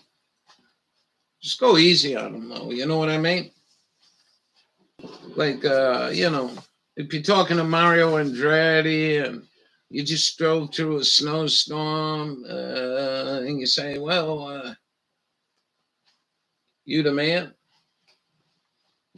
WW Worldwide Wars. Right in front of our faces, right? Been too long. And I happen to be here in Maine when they stepped it up, and it's been pathetic. It's been pathetic. And I'm telling you, folks, you know, you believe in whatever you want to believe. But I'm 60% sure that these fuckers are not only spraying these chemicals out of here, I think they got the ability to make. You got to realize, son, if you made a cold and a runny nose and a head cold type of bacteria or a virus or something, you know, a quart could probably do 500 miles. I mean, you're talking about such minuscule amounts. Is it happening? I believe it is. I believe that what happened before the Corona bullshit was just like I said. I watch a lot of YouTube. Good morning. You can rewind it. Just rewind it a little bit. Oh, you know what I screwed up, 95? I always point the camera at the phone. So if you people want to record that and put it out on your own channel, you're more than welcome. You can do that. You can do that. You know what you can do? Rewind and take your camera and point it at your screen and videotape the call and then put it out on your channel. You're more than welcome to use it. And good morning to you. Yeah, I mean, I noticed like 1996, I started getting fed up. You burnt children to death in Waco. You blew up the Murrow building. You fucking shot Vicky Weaver and Sammy in cold-blooded murder. Nothing ever went on. And then I started noticing how bad the skies looked over Rhode Island. And it just kept getting worse and worse and worse. And by 2004, I had an opportunity to get out of here, get out of the East Coast. And me and my dog rode around for, I think, 2 months. I had nowhere to go, no place to be. And we just rode up and down the Rocky Mountains, and I fell in love with it. The air was so much nicer. Even at altitude, the weather was so much nicer. It wasn't all that oppressive heat. And I just liked it. But anyways, my point was that this has been an ongoing thing. And then this year, you've been watching me. And you all listen, oh, here goes Ralph again. It's September time. All he's going to be doing is bitching about how much shit he didn't get out of the garden. Look, I put 32 plum tomato plants. You want to show you what I got? Out of 32 plum tomato plants, I'm going to show you what I got. That should have been in the neighborhood. That should have been in the neighborhood of 14 quarts. 12, 14, 15 quarts. This is what I got. This is it. And when I pick these tomatoes, that's it. 3 fucking lousy quarts of sauce. That's it. All that work, all that time, all that effort, and they are lousy. They're not good quality sauce. I would say only about 20% of the tomatoes were actually vine ripened. You know that. Don't tell me what the fuck I know. And they had plenty of food. Matter of fact, we bought Miracle Grow, and I don't use Miracle Grow, but I was going to Miracle Grow. I had worm poop, and this is all I got. Out of 32 fucking tomato plants? Are you fucking kidding me?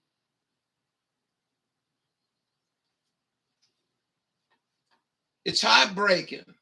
And the only fucking reason was last year at this time, I met somebody that was coming over and visit me, and we were just talking about everything and anything. And he's like, "Oh, come on, man, do another garden this year. We'll help you. And they did. And I says, okay. Now, the only thing was he wanted to buy a $50 load of manure. And I says, I don't want you to buy the $50 worth of manure because it ain't going to change anything. I got a high nitrogen content. Everything in that soil is perfect. I got a soil test kit. pH is good. Everything's good. What's missing? Fucking clear skies. My buddy down in Rhode Island, I don't remember what he said. 22 weekends this summer with rain and clouds. 22 fucking weekends. And you heard in this testimony that this Jason guy has found out about the damage to a lot of crops up there. Nobody had a good garden this year. Everyone I talked to, and that's not everybody, but it seems like everyone in my life that I talked to from here to Indiana, anyways, had a shit garden.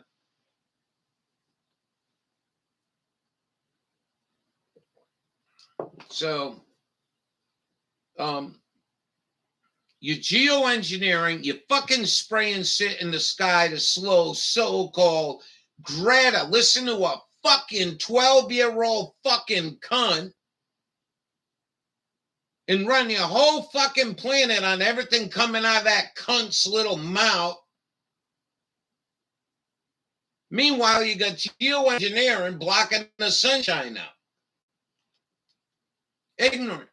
I mean, what the fuck? You couldn't have been this goddamn stupid putting LSD in the fucking water system instead of fluoride. We almost needed to detoxify the dirt for our vegetable. You're right. You're absolutely right. You're absolutely right. And how can you do that? Till your garden and plant sunflower seeds. And there's other detoxifying plants you can get. But that don't mean you're going to be able to grow vegetables. You're only preparing the ground for next year, you see? And then what do? Well, once you grow all this sunflower seeds, sunflower plants, and once you pull them all, you got to cover the soil so the snow loaded with this shit don't get into the soil. I'm going to go try to find that one from Carol, because it was something I never really thought about. You understand? I never thought about this. Ozone. Ozone can be very, very, very toxic. And what this guy is saying in this video, and I'm not really a big fan of this video about, if I can find it, and I'll tell you why. Because everything he's showing me, the ice melt and the snow melt and the snow drying up and all that shit, the problem with that is what he's trying to explain is happening. Why didn't you do that on the grass surface? In other words, why didn't you do that on a natural surface other than the road or the parking area? That's just my thought about this. But I'm going to go see if I can find it. And good morning to all of you. I didn't, well, did I mean? I didn't mean nothing. Here we go. More geoengineering. So, here we go. National security experts raise alarm over Biden's EV push. Wow, really? A coalition of 17 retired military officials led by Just give me a second US here. Army It Major was quite General a... James Marks. They have warned that Biden's push for mass electric vehicles. She one smart woman, though. I'll tell you what. It's certainly a threat to your own home and the car. It's really sad, though, people like Carol and Jim Lee that do all this hard work, and many others, you know, you got these assholes paying their fucking cable TV to bring that fucking Jew trash in there, lying about everything, and watching it and sitting there for hours instead of sending these people a fucking check for $500 or $600. I'm having trouble finding it. I don't know where it was, but I'll find it.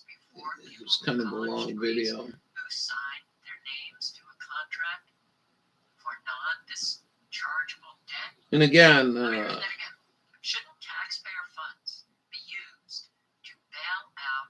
How about putting the elderly? oh, this Gaza, man, this is... How about them? Before people with The whole world was flipping out, wasn't they? About Adolf Hitler, and here's a Jew doing the same thing to these people, and they're getting away with it. Nobody cares.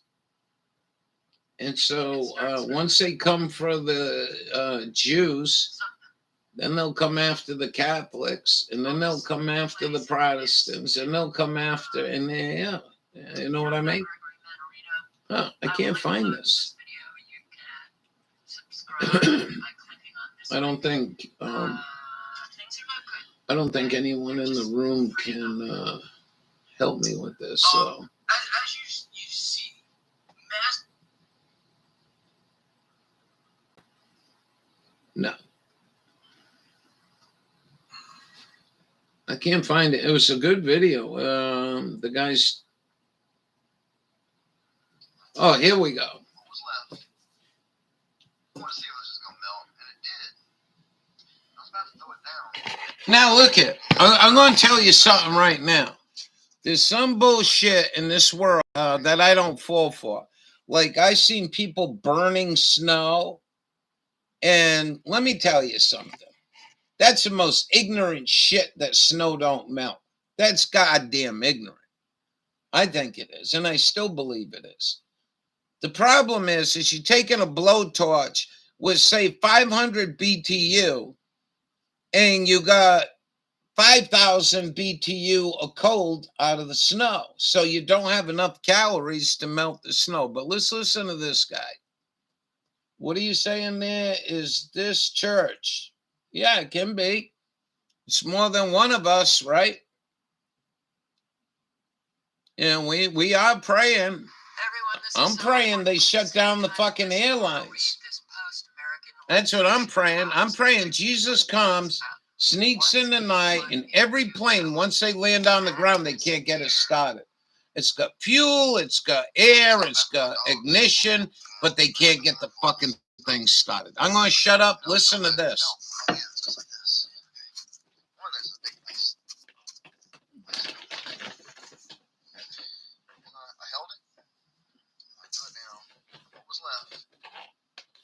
See if it was just gonna melt, and it did. I was about to throw it down and do this, but and I smelled it. I'm an electrician. Whenever burning wire, Yep. is in a wall or Burning electronics the other night, Friday night here, and then I wake up Saturday with this cold coming back. So, you know that's Yep. very well as an electrician. You walk in a house, you smell ozone, you know there's some fire, there's an electrical fire somewhere. So I'm trained to smell that smell. And I've never smelled it in snow. Now I'm Gen X, and as a boy, 70s and 80s, after the rain, you know, you would smell an ozone smell, and it was kind of natural. You know, it's just a little bit of ozone for just a few minutes. But I've never, ever smelled it in snow. So I went and looked it up, and I went over the effects of ozone. When 48 states all have snow at one time, and it's coated in ozone, what could that mean? Well, when I looked it up, what it said was that ozone has an effect on humans of irritation to the lungs, coughing, bronchitis, emphysema. All these things can be aggravated. And I know they're about to roll out disease X. They're about to say that everybody's got all these lung issues and all this. So I started looking at what would cause snow to have this level of ozone, to still be trapped in here like this. And ozone, so this is the thing, snow forms at around 50,000 feet. And your rain is usually 30,000 feet lower. And I've always known that even when I was young. And then that changed in the late 90s. They were talking about the clouds were at 50,000 feet. And it was raining outside. I said, that's unnatural. It doesn't make any sense. And that's when, I started to realize there was weather modification stuff going on. But anyway, the point is, I started looking into it online, and it said that high levels of ozone would come from man-made things, pollution, this and that, So they put something up there in the sky. They put something up there to cause all this snow. And if you're on this channel, if you're on this page, you already know, or you should, that they're manipulating everything. But what they've done is they have sent something down here to us. And we're all out here, it's all about to melt. We're all going to breathe it at one time. And it was, online it was saying that massive doses of ozone all at one time are extremely detrimental. They're going to cause a lot of lung issues, a lot of wheezing, a lot of chest irritation. So be prepared. Watch out for it. Because I was looking around. I mean, it's like 34 here right now. This isn't melting the way snow usually melts. Like, there's a little bit of water. What do you think? But I don't have enough science to understand this. We got rivers running down the side of my street. You don't. But like you said, like I said, he's showing pavement. Melting this fashion before. Like, my driveway's dry. He's showing that, pavement, and he's showing concrete. Why don't you just show us the natural lay of the land, the grass? See if you got anything goofy going on with your grass. That's kind of weird when you're trying to compare this. I'm no scientist, but I don't think this is a good representation of what you're trying to show. Bone dry. That's bone dry right there. That makes no sense because the water should be coming down. So, Anybody know anything about ozone and snow? It's the first I ever heard of it. I know during a lightning storm, ozone's created. Beginning of what they're trying to do. They've sent us down here on this. Well, some people are noticing.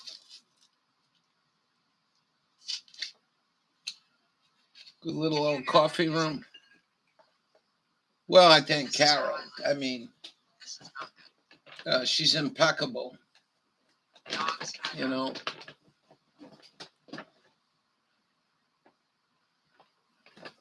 Actually, this is a little bit better than the rap that I listened to last night. What time is it? Oh, we already went over. Well, I'll go another. I'll go another hour if you want. If not, look at this. This was good. This is good. Let's go see this one. Yeah, there's nothing to see here, Jack. Let me tell you something. And I'm no expert, right? And my training for bio warfare, right, was a little more.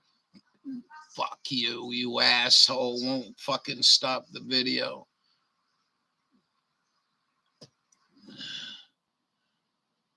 Now I'm going to tell you something.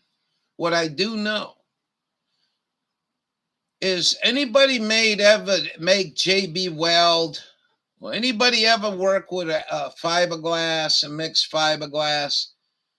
You got an A agent and a B agent. And so what I learned was chemical weapons go like this here. In the artillery shell, there's two compartments. There's an A agent and a B agent, right? And an explosive to open up the shell where you want this shit to spray. And let me tell you something. You could literally murder millions of fucking people by doing something like this.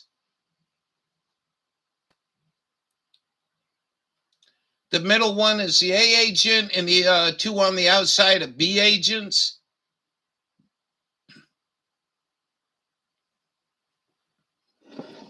Millions instantly. You'd wake up and you wouldn't wake up. You wouldn't even know what the fuck happened to you. And you better be very, very, very cautious, because I think this man has sold our country out, and I think Donald Trump sold us out. Donald Trump didn't call the 101 Airborne to go down on our border and keep everyone the fuck out, did he? He didn't do that. He didn't bring tank divisions down there. He didn't bring infantry divisions down there. He jerked the mule off. I don't vote, so don't pay attention to any of my sarcasm towards Donald Trump. But the point is, our country has been taken over. You don't know who these people are that you brought into our country. Back in the day, in the early 1900s, when the Italians came and the Irish came on ships into Ellis Island, if you husband and wife had a little fucking baby and that baby had a runny nose, get the fuck back on the ship and get the fuck out of here. And that's how strict it was. Now our borders are wide open. They're carrying backpacks. The fucking Border Patrol is not checking backpacks. You could have I don't know what it's worth. You could have $500 million worth of fentanyl in a container the size of a carton of cigarettes. You totally fucking just go right about letting this shit go on and thinking the House and Senate or the president's going to straighten it out. They're all in on it together. They want world population reduction down to 500 million. That means you got to kill 6.5 or 7.5 billion fucking people on planet Earth. And the reptilians are going to be the ones standing. Us humans are fucking trash. That's my belief. But I'm just saying, when I see shit like this, and never mind this one going across, why are we looking at this shit? why in the year 2024 we still allow fucking jet aircraft to spray our skies and dump shit like this into the atmosphere, and it doesn't disappear. You got to be an asshole to say it disappears. Now, that guy Jason was saying, I couldn't believe that some planes don't do this and some planes do. Why is that happening? I don't know. I can't answer that for sure. My theory is if a plane's coming from Ireland and a plane's coming from England, and they got the fuel additive in England but don't have it in Ireland, and both planes are exactly the same, flying at the same altitude, we notice, every one of us has noticed that one plane don't puke shit out and the other one is. And so I told him, if you observe that, you want to go Flight Finder and find the planes, and you'll see they're the same altitude, they're the same mile per hour. Now I contacted Flight Finder because they wanted me to pay for Flight Finder each month. I said, well, that could be handy, but before I give you $5 a month, those planes telemetry have air pressure, barometric pressure. They have humidity, and they got temperature. And I think that if you were offering that, when I click on learn more about this plane that just went by puking shit, and I see the relative humidity, the temperature, and the barometric pressure is all the same as the next one that isn't puking the shit out. Because we got these coward Jews all over this country call themselves weathermen, and they're lying through their fucking teeth. And the Mainers up here write the fucking weatherman constantly. And once every 6 months, the fucking scumbag will say, this is just water vapor, and it turns to ice crystals.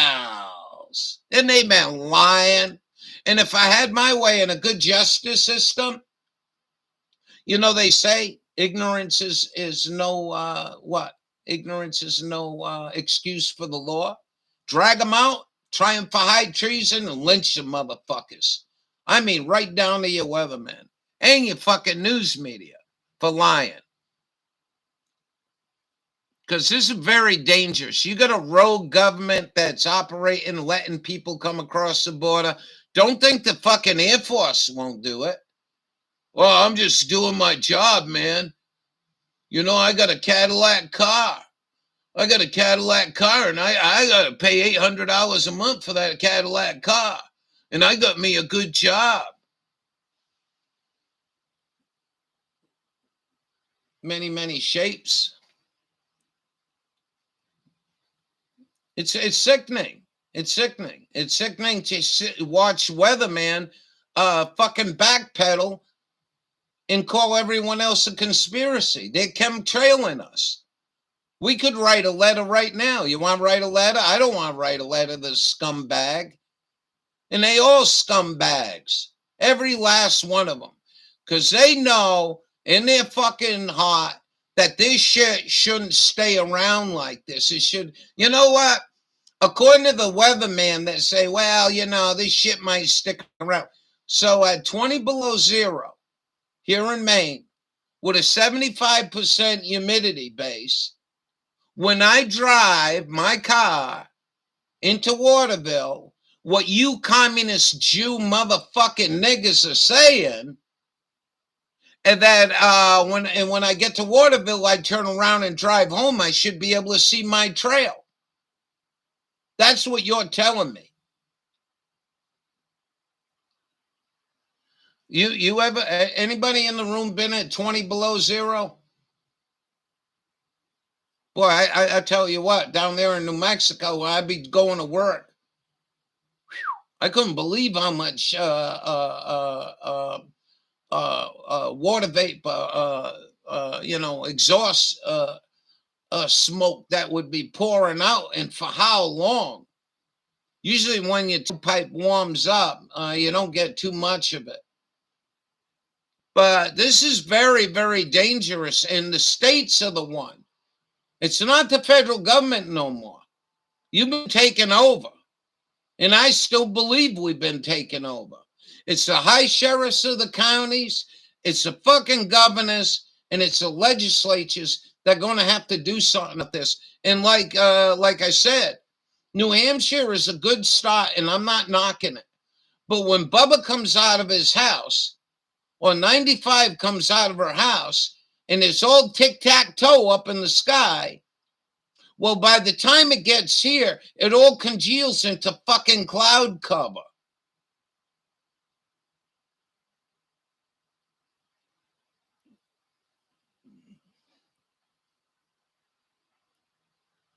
I don't know what you're talking about again. Sorry about that. Try to be a little more precise. If not, don't worry about it. But whatever you're saying about this guy, nuggets or whatever, I don't understand what you're saying. The guy's a carpenter.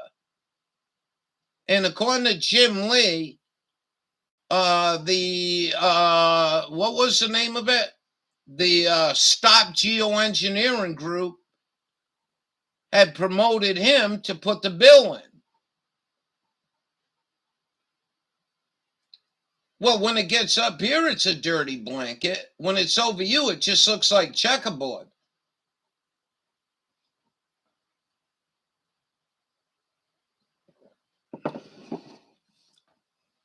You know, 95 back in the day, and I'm not criticizing you. I just have a tough time with you. I don't quite know what you're saying, and I'm glad you're here, and I'm not knocking you. But back in the day, I would have somebody on the phone with me, and they could help me decipher what you're saying. There are some real nuggets. What does that mean? Stupid people? I don't know.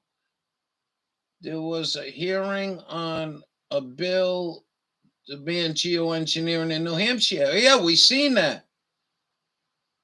I told you that. That's what we were watching. I'll get it for you. Hold on. I just went off on this. No, they're not stupid people. They're not. There, a lot of them ain't stupid people. They're just not connected, man. Plain and simple. Their whole lives have nothing to do with the fucking sky or the weather. Well, I think every weatherman in this country that served in the last 30 years, except Joe Cupo, should be looked at and tried for treason. This is a hearing right here. Evidently, you got. Well, then why? I don't understand.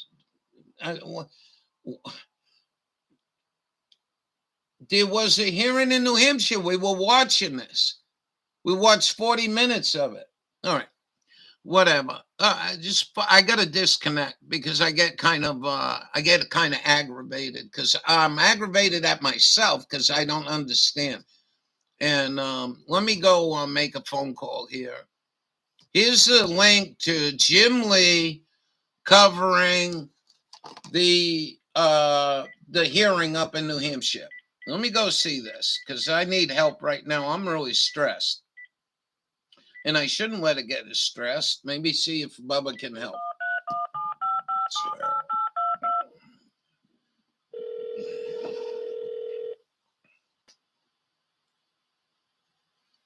What? Hey, man. Yeah, I was just telling my buddy too, like the New Hampshire thing, man, they'd have to stop spraying way before Vermont even because it would track all the way over towards you still, you know? Do you know how many times, Stephanie? Yeah, well, I mean, I still subscribe to Stephanie and I still give a thumbs up and I still watch every one of them. And once in a while, I write her, I said, that shit will be here in 4 days. Yeah. Anyways, do you have a clue of what 95 was trying to tell me? No, she was because she come in after you to watch the. I see. All right. The video of the guy. Yeah, in New because Hampshire. I get very, very confused. And she's like, there was a hearing on a bill to ban geoengineering in New Hampshire. You know, she missed the part where you showed the dude. I see now. I see. So yeah, she came in late after that video. So, you know, anyone that's ever done a YouTube video on the sky and geoengineering, like Stephanie, she should be able to sue the federal government for $100 billion. At least $50 million for each video where you were stressed out because you came out and you knew the sky wasn't natural sky. Right. That was straighten. That I think that would straighten up if you had 50 million people whining about chemicals in the sky over your head, and that includes YouTube too for their fucking banner. Well, and even the lines that Stephanie sees out there would be a full-on dirty blanket by the time it got to the Four Corners area. I mean, blocking all the sun for those people too. Right. Colorado and all them, New Mexico. Yep. I mean, yeah, we were talking about that the other day. How in the freak do they find the microscopic plastic balls on the top of the highest mountain? Oh, yeah. Plastic particles in Mount Everest. In the Himalayas. In the Himalayas. Yeah, don't worry about that. Yeah, nothing to see here, folks. Just keep moving on. Brennan. I don't know what you're saying, but you mentioned the word John Brennan. We in 2012, John Brennan, CIA mofo, starts us how we're going to start spraying the sky and geoengineering to slow. What do you call it? I don't know all the words. Chemtrail in the skies. Just like the word Jew, I'm not going to use the word Zionist. I'm going to use the word chemtrail. Anyways, he told us right out what was coming on, and I can go get that video, can't I? Yeah. And then. What 95 was saying too, 95% error. You know, she can tell it's the state guy fighting the guy, trying to talk about the actual what happens with chemtrails. You can tell that he's scripted, like he's going with the agenda wording, like, BS, there's no such thing, you know. Oh, during the hearing? Yeah. Oh, I see what you're saying. Like the guy's like fighting against the guy trying to bring the truth out. Right. I don't know about that. Yeah, right. We're starting to save the planet. Right. Because, they're too busy trying to save the planet, right? Yeah. I don't know about that. Wouldn't that be kind of fucked up world? Bubba comes knocking on my door. Ralph, that house down the road's on fire. It's on fire. No, it isn't. You know, Bubba, let me tell you what happens. You don't have any proof. The weather's cold and the children are outside playing, can't see them, and they're breathing the air and it's looking like smoke. I see the smoke surfing that fire, but I don't believe that's a fire. I believe that's someone's fireplace. Right. I mean, right. It's called, oxymoron. It is. It's like you couldn't be on LSD and being this fucking stupid. It's impossible. You smoke all the pot you want. You ain't going to be this fucking stupid.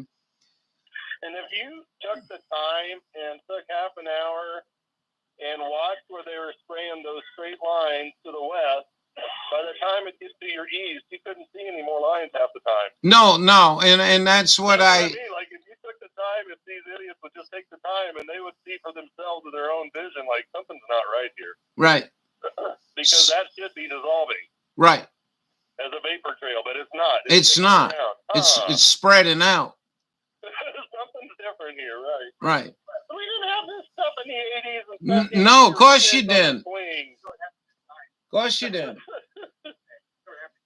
But you know, Bubba, you used to have all kinds of pretty puppy clouds and crap. Right. Hey, Bubba, you're one of the few people that understand what I'm saying, that if you spray in lines looking like this in Kansas, by the time it gets up to me, it's a coagulated mess.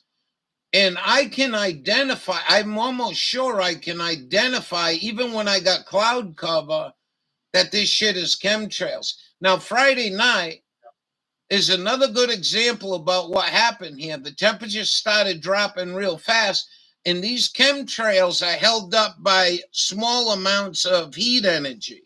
And I think what happens on certain times is they get into real cold weather, and then they stop falling out of the sky. And I come out, and my goddamn, I'm telling you, Friday night it smelled like burning electricity. Like if you ever blew a cap in a transmitter or a capacitor, it's got that burnt smell of an electric fire. It's kind of hard to explain. Now, I got to be careful here because a mile from me is a lake, and there's probably 40 people racing up and down that lake on their ski mobiles. Now, sometimes when the wind just comes from the south a little bit, all you can smell here is ski mobile exhaust. You mentioned that burning thing even the other day. Yep. Oh, that was Friday. No, that was. Like you woke up and you're like, something's not right. No, it ain't right. Or something. It ain't right. And why? How come when this happens now? This is all micro shit, right? Ralph goes out on Friday night. Ralph goes and smells the air. The air smells like burning shit. Saturday comes, and Buddy don't want to go out. What's the other third thing? My buddy starts wheezing. What's the fourth thing? In the summertime, especially when the sun comes up through the trees, I get all this shit in my tree called polymer. Many YouTubers have shown chemtrail polymers that fell out of the ground. And Mike Morales said they were using a polymer. And the polymer threads hold this shit up. And you mentioned it a little bit ago, a couple minutes back, that they all seem to spray right ahead of these storm systems too, to like maximize effect. Like 24 to 36 hours. I mean, yep. And I got to thinking about it too, because as these storms are approaching, they're continuing to spray as they fly through clouds. That's going straight into these clouds that are part of these storms. It's like an extra concentrated as it falls to the ground as moisture. Right.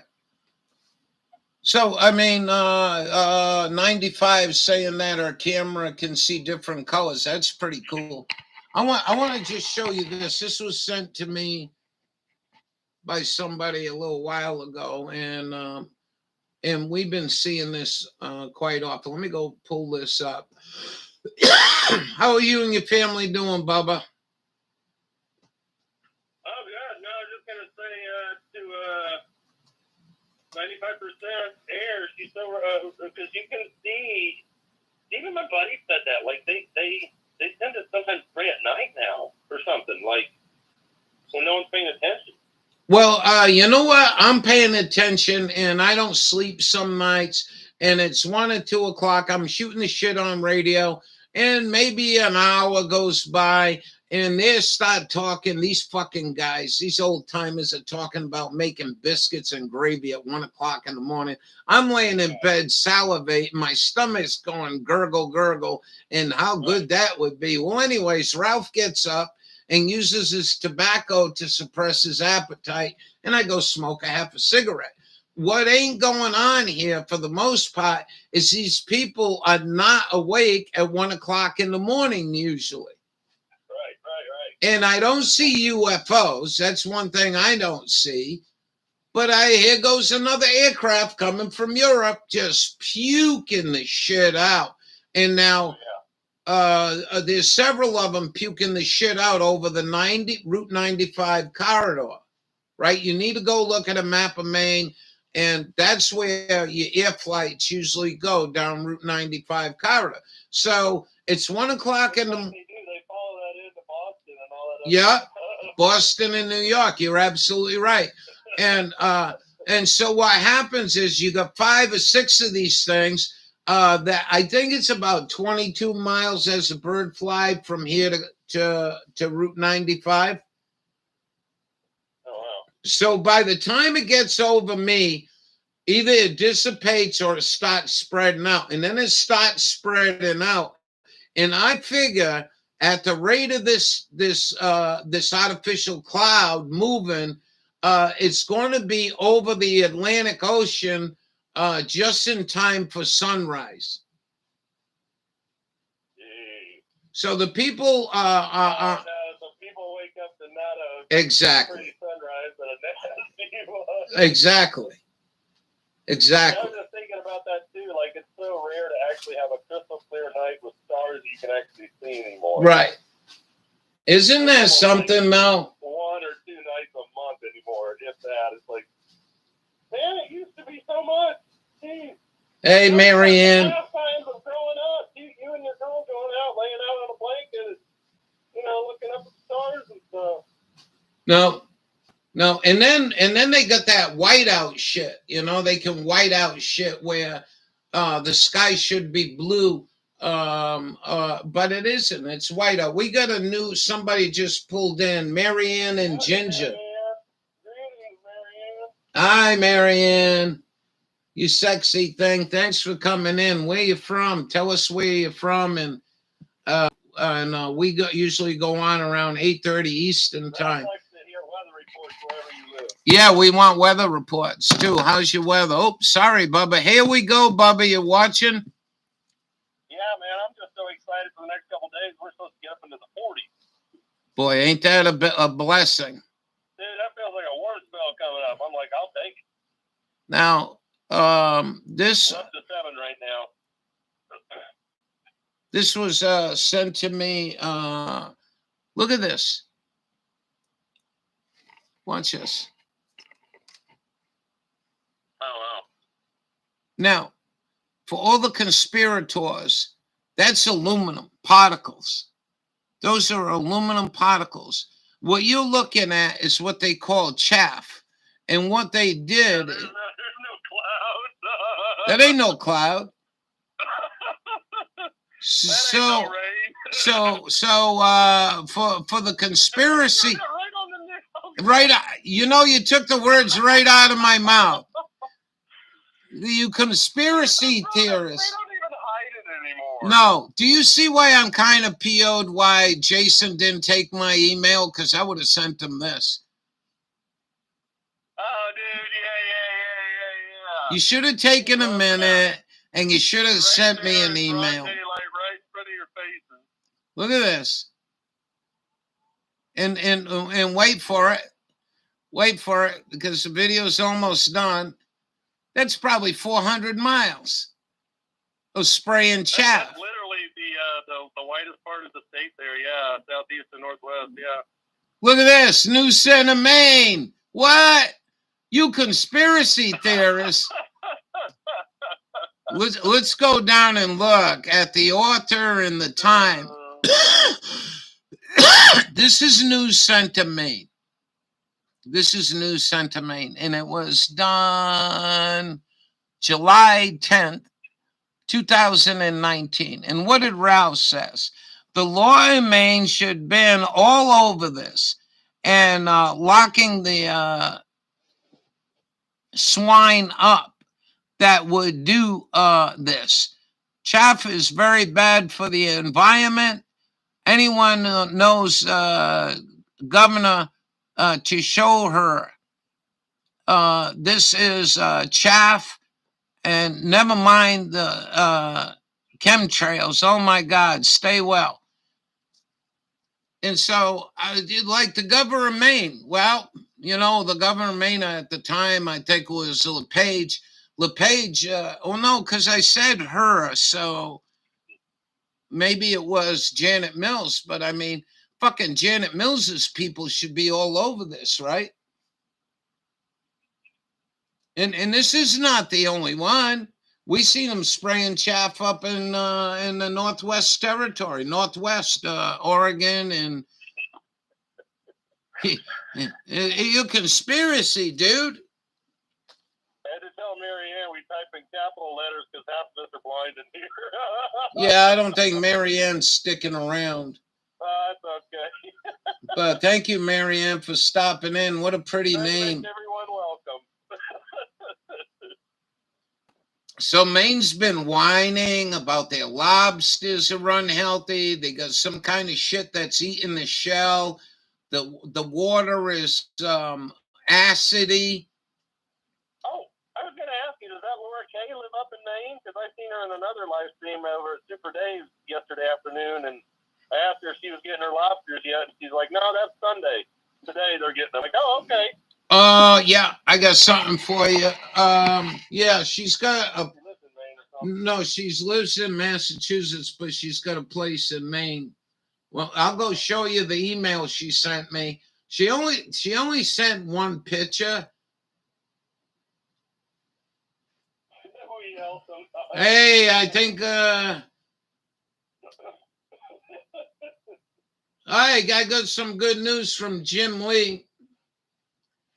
Oh, you emailed him? Oh, that's right. He's like, yeah. Good for Jim. Good for Jim. You want me to give Jim a call? He sent me his phone number. I should call him. You're the best, brother. Can I hang up the phone and call Jim real quick? Yeah, go for it, man. Go. We'll see you in a bit. All right, buddy. Get your friends. This is going to be a big room, man. We're gonna go places. All right, we'll be right back. All right.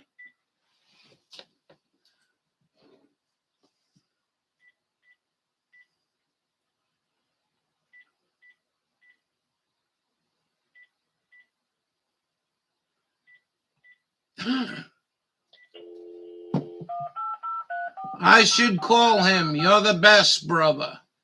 Jim Lee.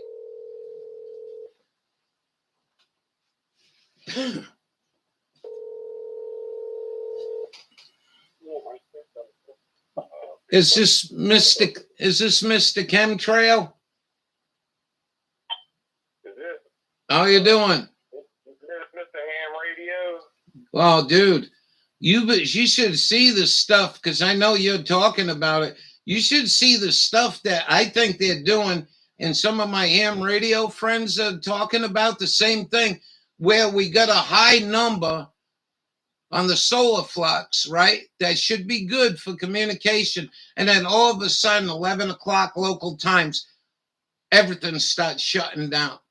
And I think I talked to enough people, they think that they're actually doing it either through some way.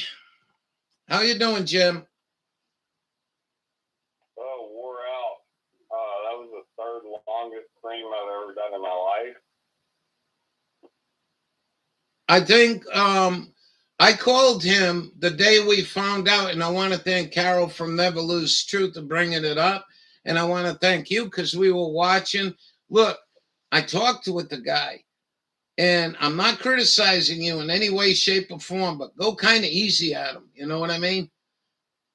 I could tell, he seems like a frat guy who got into, local politics and, just the giggles that he was having. Yeah. You could tell that, he wasn't prepared. He's in over his head. He was trying to do the right thing. Yeah. I'm not saying anything bad about him. I'm just. I know what you're saying. It's not about the person. It's such a fucking shame. That's really what I'm saying. Well, you not to interrupt you, but you just used the F word, so I'm going to be clear that he used the word, and that's very unlike a politician. He says, dude, I'm a fucking carpenter. I don't know nothing about this, but I know it's affecting us. Yeah. And that's what I get, but, there are people who come into this community, and there's only so much you can learn in such amount of time, Yeah. And and being rushed to a podium with a mic and being grilled on this stuff. Yeah. There's no way you might as well throw an 8-year-old in the ring with Mike Tyson. Yep. What would have been nice, and in a real world, kind, loving world, we could have got $5,000 for Jim to fly up there and testify with this guy, and maybe Mike Morales, and maybe Mike Decker. You know, it would have been nice if we had that kind of money access. Well, they still got another hearing tomorrow, and one of the people that is involved in it told me, like I said, I could write something up and you could just read it. Do you think you could do that? That's why I did what I did last night. I wanted to see what their questions were and how badly they failed, and hopefully, they'll listen to me. Well, I told him. He's watching your video, by the way. I told him the other day, you make sure you go to Climate Viewer, and I guess he subbed to you, and he was watching the video the same time we are. We only got about an hour into your video because we've been off on other things. But it'd be really cool if you get off the phone with me and just give him a quick phone call and maybe suggest to him something like that. Yeah, I'm going to do that after we eat breakfast. We're going to feed the girls, and then... How's your family doing? Pretty good. Great. Our family is great.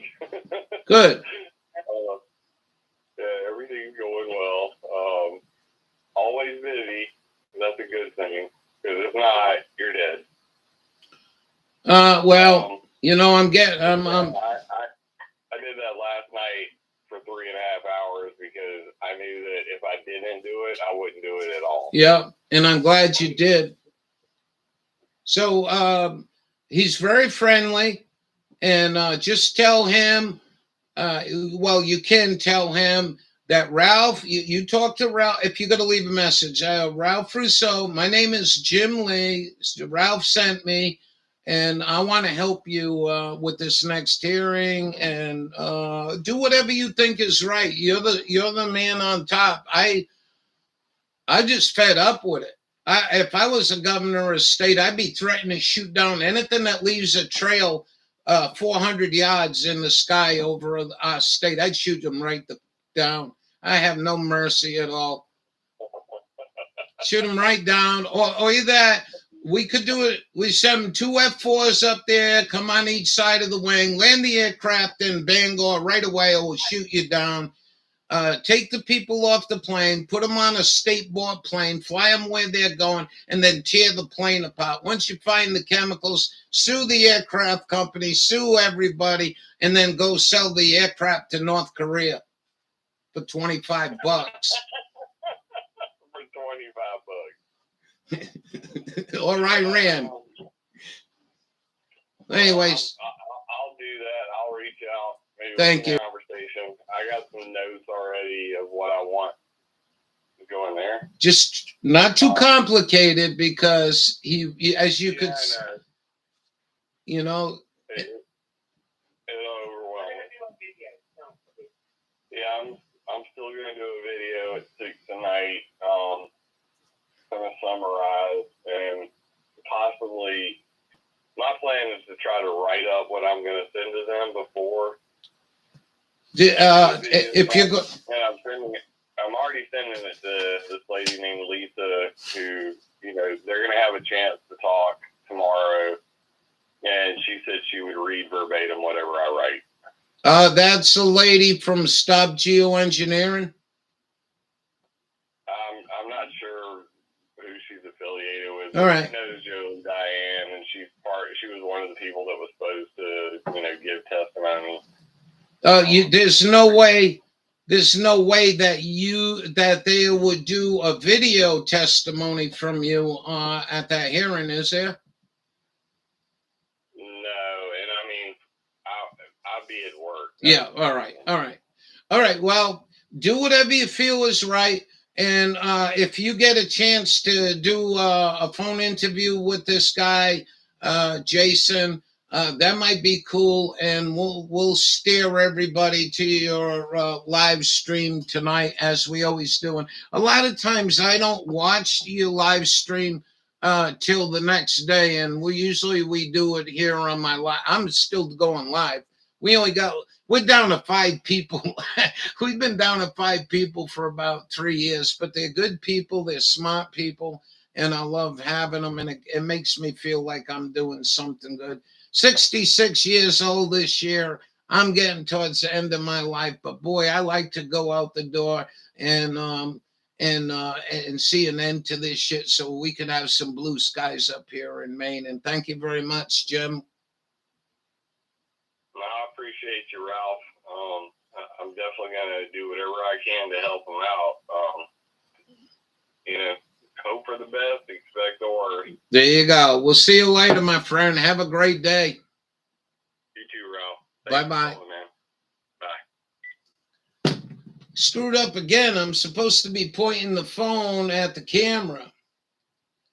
The Republican that introduced the bill. That's what Representative wanted, the sheriff to bring down the planes. Oh, I'm dead serious about that. I'm dead serious about that. I'm really dead serious about that. I think the last governor we had here could have called Obama and told Obama, look, I want to start the drug war here in Maine. I need some leftover helicopters. I heard you taking A-10s out of service. We need a Boeing 747, and maybe Obama. Here's a Republican and a Democrat working together, like play them out, right? So the state gets a Boeing 747, and they got 2 A-10s. Actually, F-4s would be a little bit better, because I don't think an A-10 could keep up with a jet. And you start at the Canadian border, and all of a sudden, and the New Hampshire border, all of a sudden, here comes this aircraft. It's American Airlines, and it's puking shit up. You go up there, and my way, in my fantasy world, the F4 has a way to automatically get right up in that tail jet contrail and do a quick test, some kind of quick test that tells you what's in that jet fuel. He's got barium in the jet fuel. Call the pilot, say you land immediately at Bangor Airport, or we'll shoot you down, and then bring the F4s right on the tips of them wings. Land the people in Bangor, get them off the plane, give them a fucking lobster, maybe a cooked lobster or something. Sorry for the inconvenience. Put the bags on there, and then fly the plane down to wherever it's going. And then I mean that. Pull the plane apart.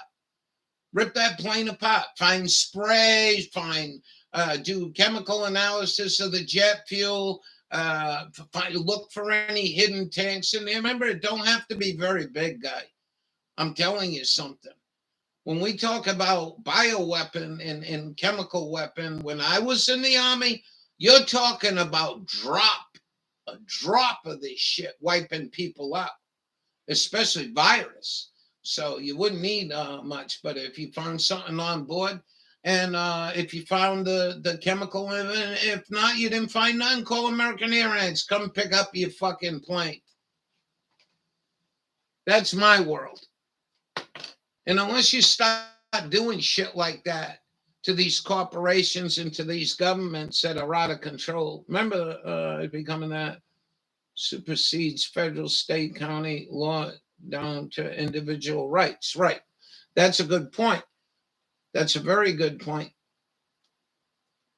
Funny, because I'm glad you drank your coffee, because I'm understanding it. I just sounded funny because he was kind of part of the script. Who, Jason? Well, we already heard from Jason on the phone. If you didn't go rewind the video, that's your problem. You don't know where we are. But Jason actually said to me, look, dude, I'm a fucking carpenter. And coming out of a politician, the F word, you know what that means? He's probably right down to earth and a good hearted man. People that use foul language are usually fucking good hearted people. So, I mean, I don't know where this is going to go. Let's watch Jim Lee tonight. Does anybody need his room? I'm hoping he gets a, at least a 15-minute interview with this guy.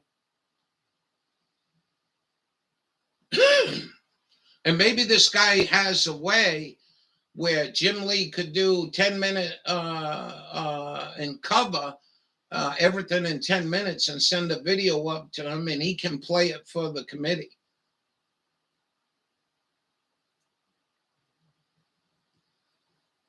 I like to remind you people, somewhere here in my messy office is an application for the Texas weather modification, a license application for Texas.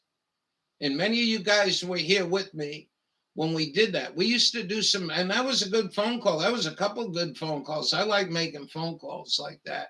Anyways, we called there, and the lady says, well, you just go to the website. I said, ma'am, I need the paperwork. My lawyer demanded the paperwork application. She said, I'll get it right out to you. 2 days later, I got an application right here to go weather modification. How's a dummy like me with a third grade education? Could you imagine if I had a sixth grade education and I was born rich more than handsome and I had $40 million to go fuck around with the weather? That damn 95 has been pissing me off.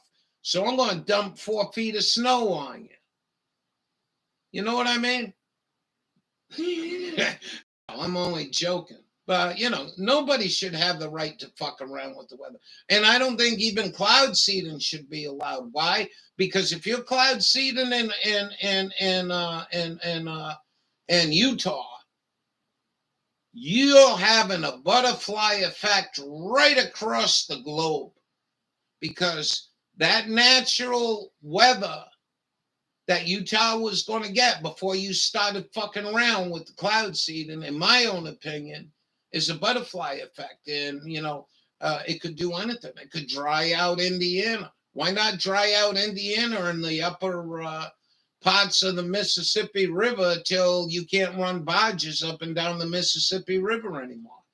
And that's what's happening. We've seen them dry out the West. And how many more times do we got to watch video clips of people going, I have never seen anything like it. Look at the storms that hit Maine. Look at the 2 storms that hit Maine. Oh, I didn't show you that. Hold on a second. I was on my way to show you this. Check this out. This is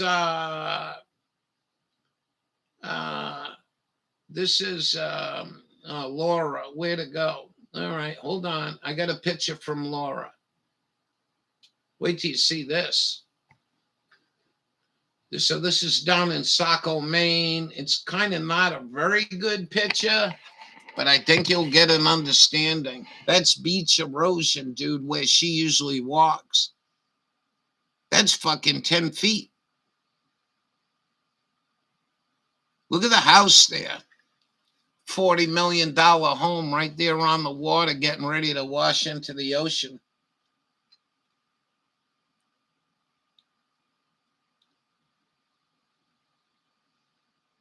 Anyways, there's a lot of critical people around here, and it's really sad that they can't see the value. And I do have value. I have value to anything I really put my heart and soul into.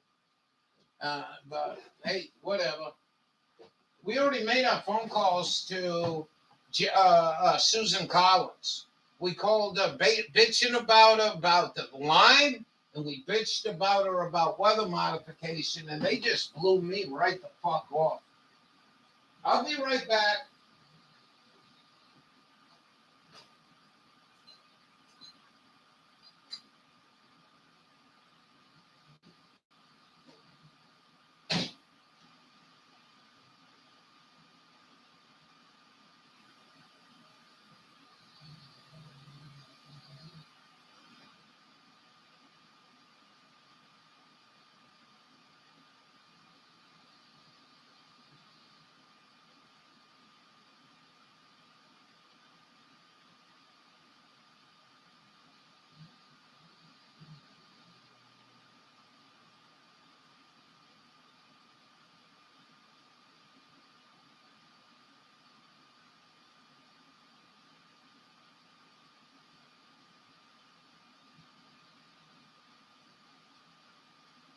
yeah, beautiful sunny day. It don't smell too bad. I'm supposed to get a visit here today. I haven't heard anybody. It hasn't showed up in the room either. So what do you think of that? Laugh your ass off.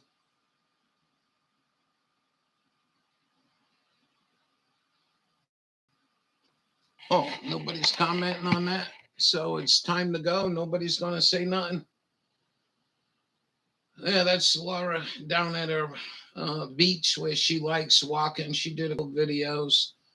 Her walking on the beach, and that beach is all gone now. And there's a lot of damage up here. And you know, the funny thing about the whole thing is, you know, the state police up here is got investigative capability, and they should have been on this shit 20 years ago. And when something like this happens, and the weatherman like Joe Cupo with a pair of balls are telling you this shouldn't happen, this shouldn't be happening. I remember one of the last broadcasts. Thumbs up if you haven't, by the way. One of the last broadcasts of Joe Cupo was he had a low pressure that was coming up the Gulf of Maine and then stopped and split. And one went due east and one went due west. And he's like, look at this, look at this. The butterfly effect. You can't just ban one spot. No, you're absolutely right. Would have to scale back an entire state. Well, what about countries? What about Japan controlling the weather? What's that, 6,000 miles from California? Walking the same line and song. I'm walking on sunshine. Oh, yeah.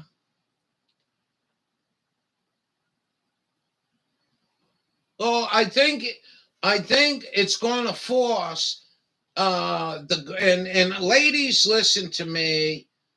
It ain't nothing to do with you, but I'm going to use the C word to describe that little terrorist bitch from some fucking inbred fucking country, Greta. That fucking bitch that the news media, how dare you stop having children? Don't even get to the ship tracks. Oh, I didn't think of that. Yeah, California. Yeah, you gotta have an agreement all around the world.